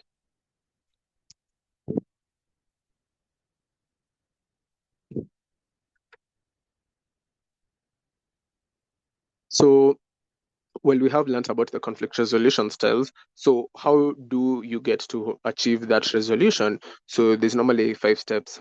So, and maybe it's also important before I get into this to realize that conflict doesn't only have to be between 2 people. It can be between 2 individuals. It could be between 2 groups. It could be between 2 organizations. So it doesn't matter the number of people. Conflict can exist beyond just 2 people. So the steps cut across all types of conflicts, be it individual, be it group, or be it organizational. So what do you do? Like, how do you start resolving a conflict that has arisen? The first thing is to pause and understand before reacting. And so this is where most people fail, because you realize that you'll react before you even understand the situation in its entirety. Because remember, what causes conflict again? Conflict can be caused by so many things. Part of it being differences in personality, differences in behaviors, differences in priorities, differences in opinions. So you need to pause and understand before reacting. There's this statement that people like to use saying, take the higher road. Not necessarily, you don't need to take the higher road. You can take it if you want. That will be compromising and sort of accommodating. But the most important thing is to pause and understand. So, what is the actual situation? Understand the situation and don't understand people. Like, before you understand what act on people's emotions or feelings, understand the situation. And the best thing to do is to take a breather. And sometimes it's better to take a step back and observe everything from a different point of view, or gather all your information and then look at it from with all the pieces available, so that you can be able to understand it fully. Once you've done that, now listen actively. So by listening actively, don't just hear what someone is saying so that you can respond to them, or don't just hear so that, for the sake, so that as you're waiting your turn. Listen actively. Listen to what someone is saying. Someone may be saying that, oh, you as a person, I don't like you. You're not the person who I thought you were. Every time we go out, you don't want us to do this and this. Every time I tell you we do something, you're always against it. So, well, I'm hearing what you're saying. You have to also listen. Like, what is the situation here? The situation is that the person isn't feeling wanted, or they feel like as an extension, they don't feel like they're a part of you or a part of what you're trying to create, if it's a relationship you're working on. So you have to listen actively. In as much as they're complaining that maybe you're not giving time, or maybe you're not giving them attention, you listen to what they're saying. And once you've listened actively, now you can move on to step 3 to clarify the real issue. So, okay, I know some of us here, me included, are very single. So I'm sorry for using this example, but because it's Valentine's, just allow me to. So still on the relationship situation. So once you've been able to listen to this person, now you can clarify the issue. So they're saying that whenever we go out, and maybe I'm always on my phone. Whenever we go out, maybe I'm not even listening to their stories, or I'm not keen, or I'm not available to meet up. So what is the real issue here? The real issue is that they feel neglected in a situation where they're supposed to feel wanted, and that is the real issue. So with the conflict we're trying to resolve here is the feeling of neglect, and not that I'm a bad person or anything. Okay, well, you may be a bad person, but you still see the main issue is that the person is feeling neglected. So the next thing is you explore solutions together. So you talk to them. And now this is now where you realize if you're a bad person or a good person. So are you willing to explore a solution? So if you feel neglected, what can I do? Because you also know me, maybe you know my schedule, or you know what I do, or my reasons for maybe acting the way I've acted. So how can we explore a solution together? Maybe you'd like, when we are having a meal together, we have a no phone policy, or maybe you'd like once in a week we just maybe take a stroll in a certain area, or maybe once in a week we go and explore something new. So you see, you can come up with a solution. So, and now this is where the 5 steps of conflict resolution the 5 steps of conflict resolution comes in. So which solution are you okay with? Do you want to avoid it? Do you want to accommodate them? Do you want to compromise? Do you want to collaborate? So you explore the solution. Then once you've settled on a solution, you agree on it, and then you follow up. So these steps, in as much as I've used a situation, it's just 2 people, it cuts across every situation that you can find yourself in. So pause and understand, listen actively to the situation, clarify the real issue, explore solutions together. And once you've gotten a solution, agree and do a follow-up, so that now 3 months from now, were we able to, do what it is that were we able to solve this conflict that we had? And yeah, so maybe you can also share maybe of the 5 steps, which ones do you feel is the most challenging? Feel free to also share it in the group chat as we move to the next slide. And maybe before I proceed, Hash, what was my time? How much time did I have?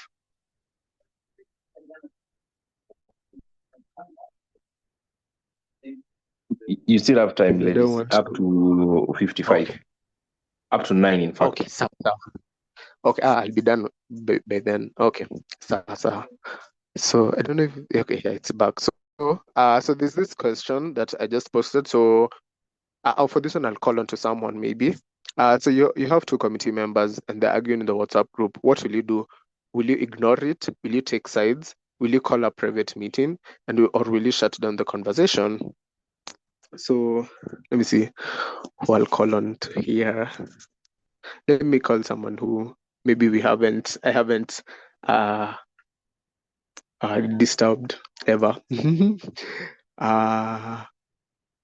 Simon Onyango. I don't know if Simon is in a position to unmute.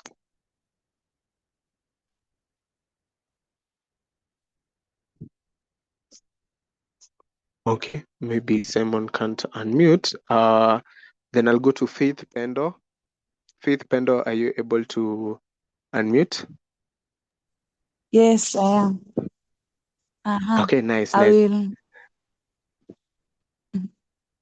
think I will call a private meeting. Mm-hmm. I will first DM them. Yeah. And ask them if they can maybe stop chatting in the group. Then we can have a meeting later and solve the problem. Yes. Okay, that's actually really nice, especially if you're leading the team and because they'll be looking towards you to assist. So I think that's a really nice answer. And again, there's no wrong answer again, because sometimes each of it applies to its own instance. So maybe I can call on to one last person. Dennis Otieno. Is Dennis in a position to unmute? Yes. Okay, what I will do, okay, I will go with the third choice there. I will call a private meeting instantly to see maybe where the problem is and see the best way to stop that conversation in a polite way, so that I don't also trigger maybe their anger. Yeah, something like that. Yeah, that's a really good answer as well. Just like Faith. Yeah. So for the two of you, what you're doing, you're trying to you're trying to be accommodating and compromising at the same time. And if the conflict doesn't involve you, then what you're doing is trying to promote collaboration between the two people. So I think that's a very good answer. So I hope the rest, even if you might not want to answer the chat box, I hope at least you have. So Dr. Kodeo says he'll begin by ignoring. Yeah. I think me and him are the same, because usually I just like people to air it all out and then I see, okay, so this is what's going on. So, and just as I said, each of it has its own time and own circumstance as well. Because if the conflict happens, let's say, and you're not online, then you go online after 3 hours. So you may just find things have moved on, or in some instances, you might find that people are becoming vulgar. So you might need to shut down that conversation. And then taking sides never ends well that much, I can say. But sometimes I leave it up to your leadership as a leader. I will leave it up to you to make the best decision. Yeah, so maybe we can proceed to the next slide. So the next slide is effective communication. So these are just some common phrases. As Gen Z and I think Gen Alpha are about to join us. And so these are just some few phrases we normally hear here and there. So there's the one for, where's your source of information? Ni mimi nakusha ubuda. Yeah, then there are those for it's given, sometimes it's given, sometimes it's not given. Then the rest are some memes, like I don't know how many people know the meme for Wacha Nionge, the meme for thank you, very important. Yeah, and the meme for Museveni when he was saying in the beginning. Yeah, so all of these are types of communication, and each of them elicit a response or a reaction from you. So if you're familiar with at least one of them, I'm sure at least it's made you smile. If you're not, I'm sure it's made you confused. And and if you're familiar with all of them, I'm sure you're happy. Yeah. So maybe we can move to the next slide. So there's an African proverb that goes, if you want to go fast, go alone. And if you want to go far, go together. And this applies a lot in communication, because through communication is how you're able to get your team to actually do something or move in the same direction with you. communication is very important when it comes not only to teamwork, but also to life as well. So it's very important to make sure that, and communication is a skill that you can never fully master communication. It's an ever learning process. So you will always learn and learn, relearn ways to communicate effectively with different people in different settings, in different situations. So you can't, I don't think it ever reaches a point where you're like, I'm the best communicator in the world, because at the end of the day also you won't communicate with everyone in the world.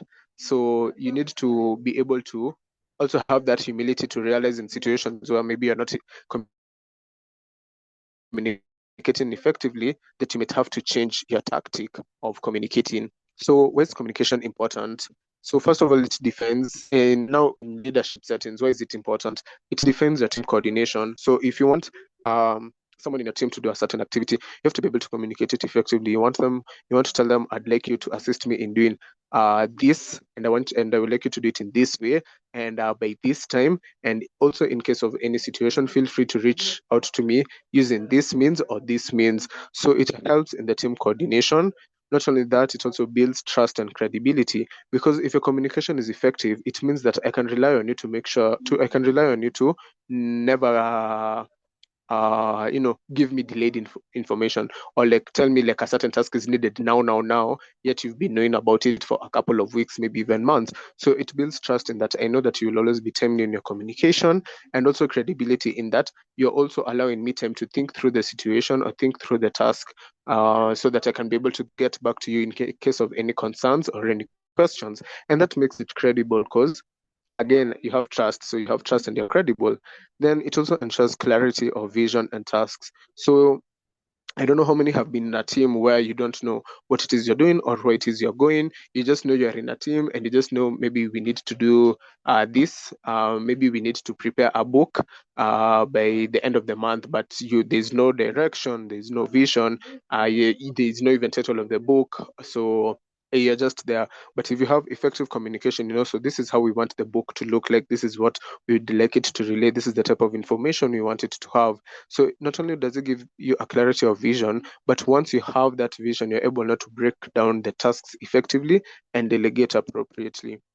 And then it also prevents misunderstandings. So I don't know how many of you have ever been in a situation now you've been severely misunderstood. Maybe you meant to say this in this way, but people have understood it this way. Maybe you meant it as a joke, and maybe it's become serious. Maybe you were supposed to release certain information about situation, and people understood it differently from how the situation is. But if your communication is effective, you'll be able to avoid such. So maybe we can go to the next slide. So how do you ensure that your communication is effective? So, and again, as I've said, this is almost just like a skeleton. Communication, actually, all these skills that we're learning here, they're proper courses, like they're courses and units. So in as much as we're just giving you a glimpse, always make sure to continuously improve on these skills and continuously want to learn how to improve them. So sorry about that. So what are the principles of effective communication? First of all, clarity and simplicity.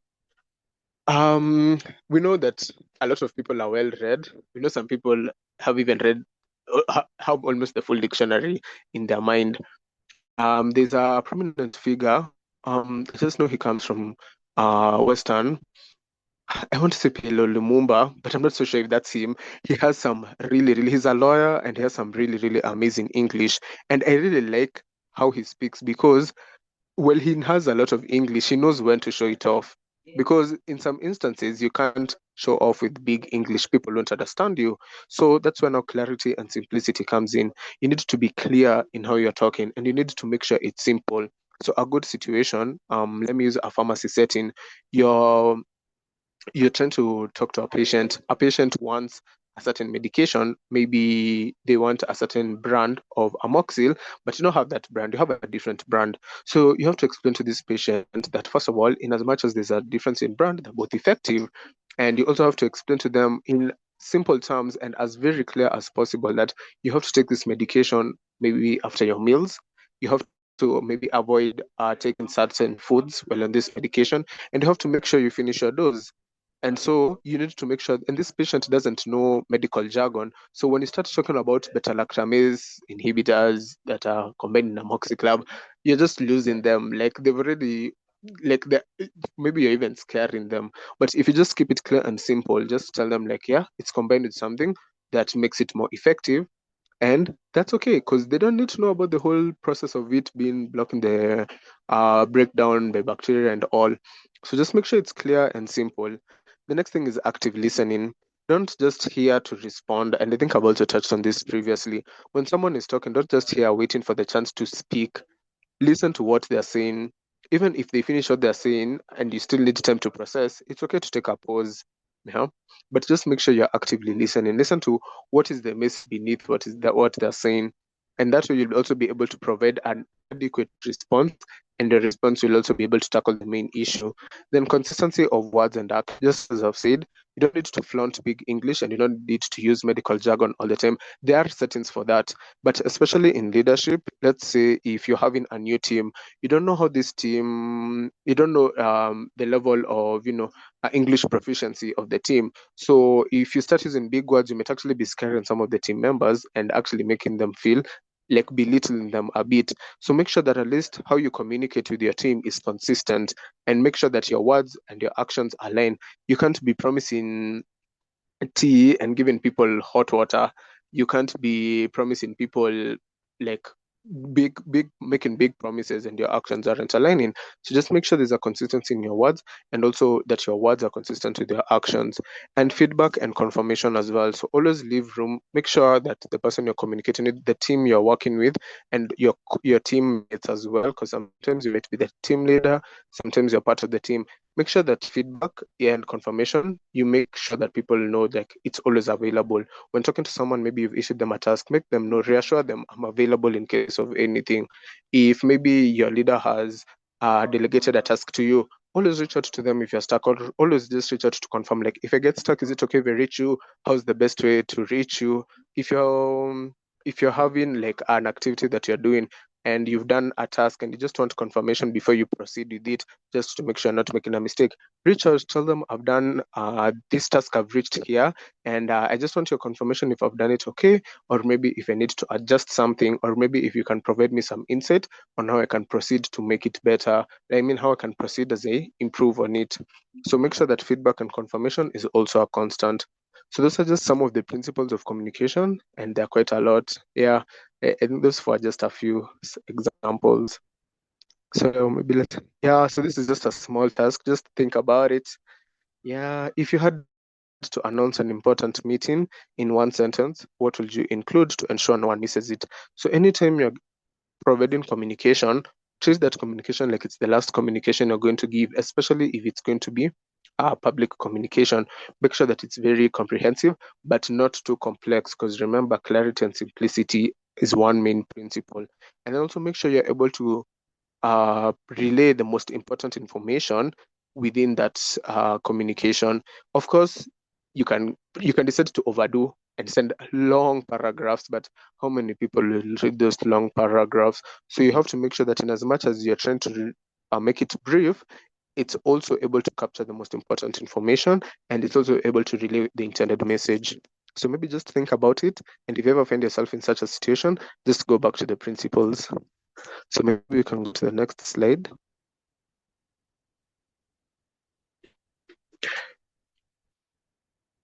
The next slide, please. Yeah, and this is our last topic, emotional intelligence. So he who conquers himself is mighty. So let's move to the next slide, please. So what is emotional intelligence, or EI, as a lot of people like calling it? So you might be seated somewhere and you hear people saying EI. It's not a mispronunciation of AI.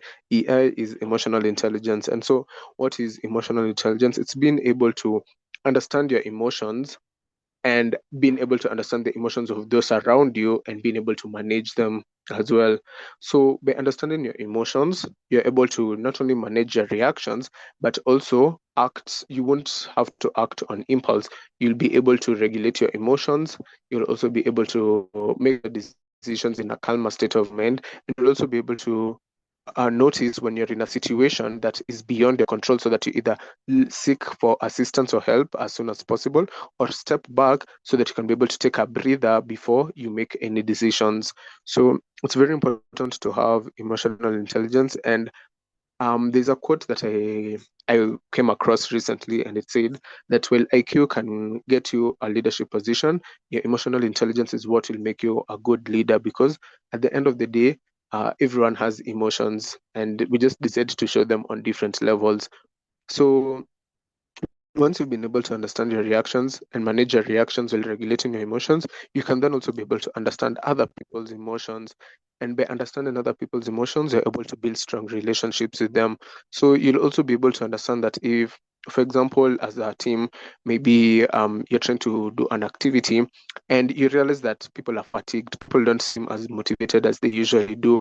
So if you're emotionally intelligent, you'll realize that there is a problem here. You won't just force people to push through to the end. You'll want to see, okay, what is the situation here? How can we motivate each other? Maybe can we take a break? Maybe can we do a team building activity? Maybe can we find a way just to bring people's morale up. You can also find let me build on the topics we've done today. Conflict resolution. So you might find that people are shouting at each other. You might find someone is shouting at members of your team. So now what will you do? You can't go there and start shouting at them, because it's not nice, and you can't shout at your team because, again, you don't even know what the situation is. So you'll be able to read the room and be able to calm down, or at least diffuse any tension or any anger that is there, or at least redirect it elsewhere. As you try to assess the situation. So it's very important, and to understand not only your emotions but those around you. So that's to understand the emotions of those around you is called empathy. So lead with empathy, especially in situations where you're not sure, or in situations where it feels that it's quite a fragile situation. Yeah, so maybe we can go to the next slide. So there is a framework to assess your level of emotional intelligence, and it's called the Daniel Goleman's EI framework. So there are 4 steps in this framework, and the first one is self-awareness. So how aware are you of your emotions? Do you know what situations make you angry? Do you know what situations make you happy? Do you know which situations make you feel annoyed and irritated? And do you also know which situations make you feel sad? Which situations make you feel confused? How are you able to identify these situations? And when you identify these situations, there now you can be able to move to the next step, which is self-management. How do you manage this? So as leaders, you'll experience a lot of pressure, a lot of stressors, in the various things you're doing. And if you're self-aware, you'll be able to notice, maybe I feel like I'm experiencing a burnout because of late I've been feeling like this and this and this, or maybe of late whenever we're having a meeting, I'm not as motivated as I am.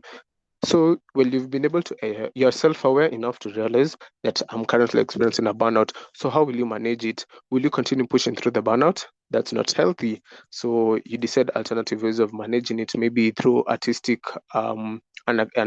outlet.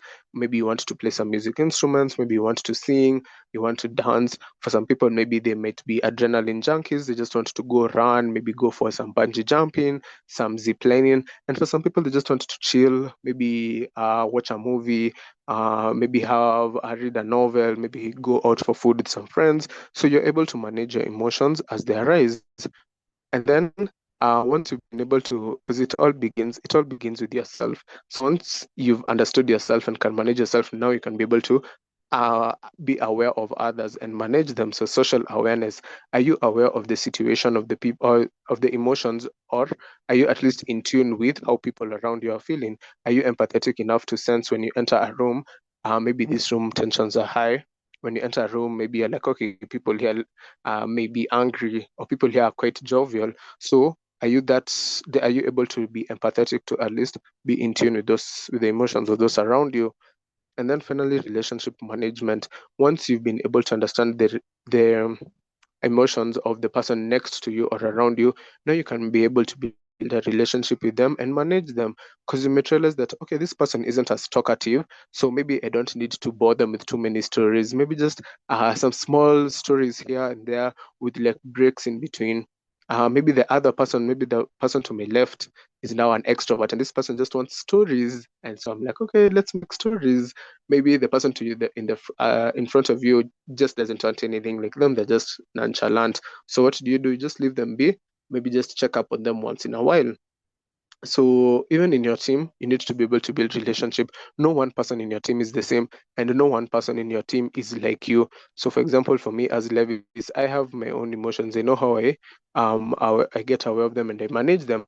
I cannot expect someone else in my team to be like me. So I need to be able to understand. So this person, they're like this and this and this. And if I want maybe to engage with them, this is the best way to do it. If I maybe find them in a bad mood, this is the best way I can help them diffuse. If I find them in a good mood, this is the best way we can be able to interact. So as I've said, it begins with yourself, self-awareness and self-management, and then it goes outside to social awareness, how the members of your team are feeling, and now building a relationship. So maybe we can go to the next slide. So how can you apply EI in student leadership? So the first one is managing team stress, just as I've mentioned. So especially as leaders, you might realize, especially when your mandate is coming to an end, you realize that people tend to become more and more exhausted, and the motivation that was there at the beginning has dropped drastically. So you need to be able to manage the stress of your team so that first of all they don't burn out and they don't, just throw in the towel. So, and also in situations where maybe you're planning an event, if you've ever planned an event, you know how hectic it can be, especially as a leader, because everyone is coming to you to assist them. And you, especially if you've planned it, you rarely get a chance to enjoy it fully. So during those situations, your team will be very stressed. And if your team is stressed and you are stressed and nobody knows how to manage their stress, everybody's just going to be stressed. So it's quite important for managing stress. Then also handling criticism constructively. Criticism is something that you will meet, and it will always find you when you're least prepared. If you've ever done ward rounds, you know what I'm saying. You might be in the hospital and someone is like, "Are you sure you're a pharmacist?" And you're like, "Wow, you didn't have to come for me like that, but okay." So criticism can come for you at any time, and it will find you when you least expect it or when you're least aware of it. So, but how you handle that criticism will tell who you are as a leader, because if you are self-aware enough, you'll realize that this criticism, in most instances, criticism is meant to build you. It's supposed to be constructive, but in cases where it's not constructive, you'll also be able to realize that while they might feel this way, it might not be true. And even in your team, someone might criticize how you lead them or what you do, and in some cases it is true, and you might have to change it, like change your way of thinking or your way of conducting certain activities. And the only way you can take that up positively is if you're emotionally aware of yourself. Otherwise, if someone criticizes you, you'll just crash out and then start maybe feeling bad about yourself or feeling like you're not worthy, or in some cases even just projecting and throwing words and throwing fits around. So it's very important as a leader, because you'll be met with very many situations that you're not familiar with, and you'll be required to make the best decision out of it. So, and people will criticize you, and being aware of yourself will enable you to handle that criticism well, and also be able to share any learnings you've gotten from it with your team as well, so that they can be better. And motivating volunteers. So volunteers most of the time work for no pay, and it's tough working for no pay, but it is what it is sometimes. So you need to be able to motivate them, and while you might have incentives, maybe you might give them a stipend, or maybe you might facilitate them or give them meals, you need to still motivate them. And as I've said, working with volunteers is the same as working with a team. You need to be able to understand how best to engage these people so that they can be able to do their work effectively, and they can also be able to communicate in case of any challenge. And then leading under pressure, which is one of the main things that emotional intelligence helps in. Like, pressure it's always there, even if you're not in leadership. There are other pressures from life, but especially in leadership, you get that there's a lot of pressure from your team, there's a lot of pressure from those you're working with, there's a lot of pressure on those you're looking up to for support, and those who are looking up to you to deliver maybe a certain outcome. So so to be able to lead appropriately under all this pressure, you need to be aware, so that in case a situation comes up that might have you feeling some type of way or might make you react negatively, you can be able to flag it on time and be able to address it before it's too late. So yeah, amongst many other applications, AI is just important. And it's just like communication, you can never fully master it because you always meet different people in different situations and different instances. So it's all a matter of being willing to learn and relearn. So maybe we can go to the next slide. I think we're almost done. Yeah, so just think about it. Have you ever reacted emotionally in leadership and later regretted it? And what did you learn from this experience? So maybe this is something that you can take home. I'd like to call on someone, but I'm seeing my time is almost over. So I think I'll just leave this for you to think about it so that you can be able to maybe just look back at your leadership journey, or even if you've started your leadership journey, maybe look back at various leaders who you've seen maybe reacting in a certain way. And what did you learn from their reaction, or what did you learn from your reaction? Yeah. So maybe we can go to the last slide.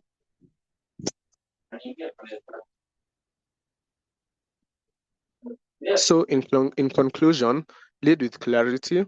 So this is now with regards to communication. Make sure you're clear and simple and well understood. Resolve with wisdom. So as I said, take a pause, step back, understand the whole situation, listen well, and explore solutions, and connect with empathy. Understand yourself, understand your emotions before so that you can be able to understand the emotions and be able to regulate the emotions of those around you. One thing about leadership that I'd like to say is it's all about having a growth mindset. You can never fully learn leadership. Even the presidents of this country, even the various leaders that we look up to, they're always on a journey of continuous improvement. And as long as you have a growth mindset in that, you cannot be perfect, but you can always strive to be as near to perfect as possible. And all it takes is a willingness to learn and learn and relearn. And that is now what a growth mindset is. You're faced with the situation, you face it, you learn what you need to learn from it so that when that situation comes again, you can make an even better decision. So just have a growth mindset and always just be willing to learn. And learning comes from the most unexpected of places. It doesn't have to come from a renowned speaker. It can even be from your cousin or your nephew or niece. It can be from your lecturer. It can be from a friend. So always be open to learning and always be able to, take the learnings and put it in stride with yourself. So maybe one more thing to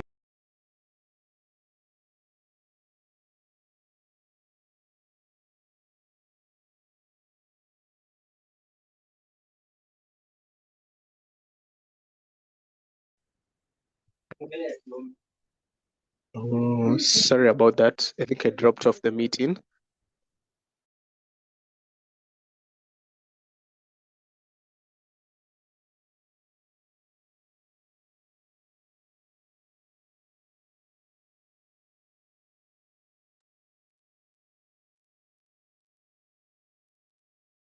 To say that this guy was a really amazing leader.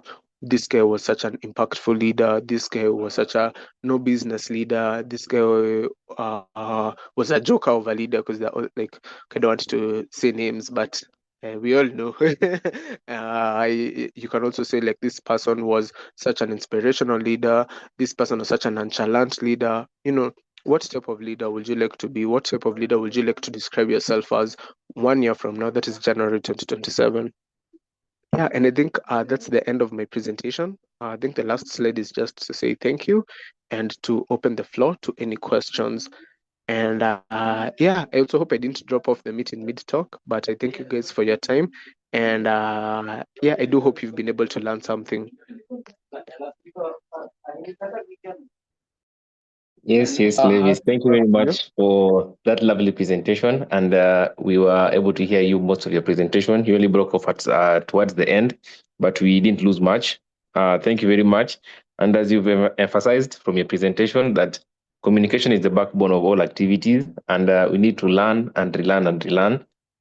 It never stops. It goes in line with whatever we were told from the first presentation by Dr. Achoka, that we have to keep on learning. Learning is an endless process. We'll do it until we die. So Thank you very much for that presentation, and I'm opening the floor to any questions.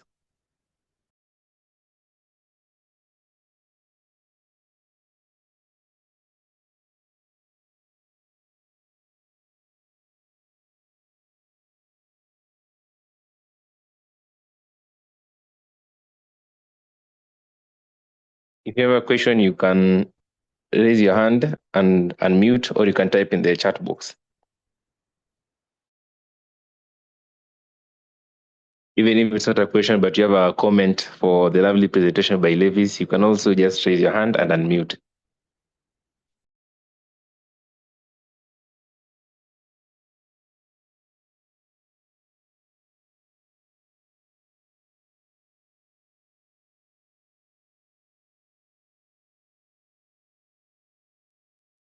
I think we can take a comment from Lynn Akisa.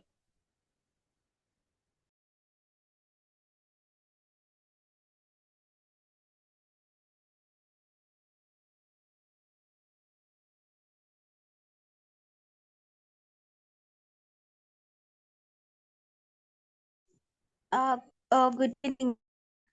Thank you for the presentation. It was nice. It was really, even the slides were beautiful. Thank you.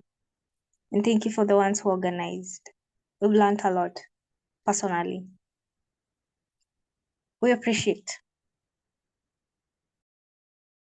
Thank you for the comment, Lynn Akisa. You can also take one more comment from Dennis Otieno.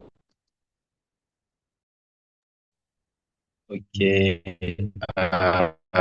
For me, that was a very insightful presentation, talking all about how we should really make communication, that communication is the first thing that we have to put into consideration whenever we are interacting with our subjects as leaders. So that was a very insightful presentation, Levis, and we really appreciate that.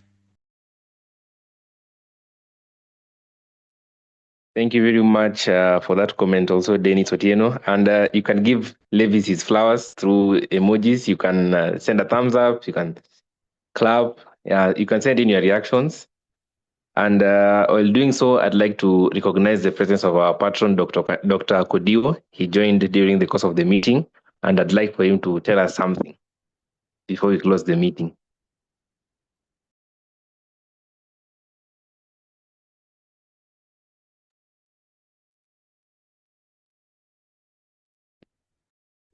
Can you hear me? Yes, we can hear you. Okay, thank you. Apologies for joining late, and my background is also a bit noisy. I am babysitting. But anyway, I've loved the presentation. I didn't know Levis was such a good speaker or presenter, but now I know. That was a wonderful presentation. Well done slides. And thank you for emphasizing on the bits on communication, emotional intelligence, how to handle, and resolve conflict. I think it's been a wonderful presentation. I hope you guys have enjoyed and have learned, because this was primarily organized for you as leaders to be able to learn key skills that are required for leadership. Thank you for sparing the time to join in and learn amongst yourselves. And I pray that this positively impacts your leadership journey. That will be all from me. Back to you, Prince. Thank you very much, Doc, for joining our meeting despite your babysitting duty, and for joining even in the other subsequent webinars. Being our last webinar series, I'd like to say thank you everyone for joining from the first session that we had on Tuesday up to today. And thank you to our facilitators, even Levis. Thank you very much for giving up your time and joining us and giving us such a lovely presentation. With that, I'd like to call it to a close, and I can't wait to see you guys in the main event at USIU.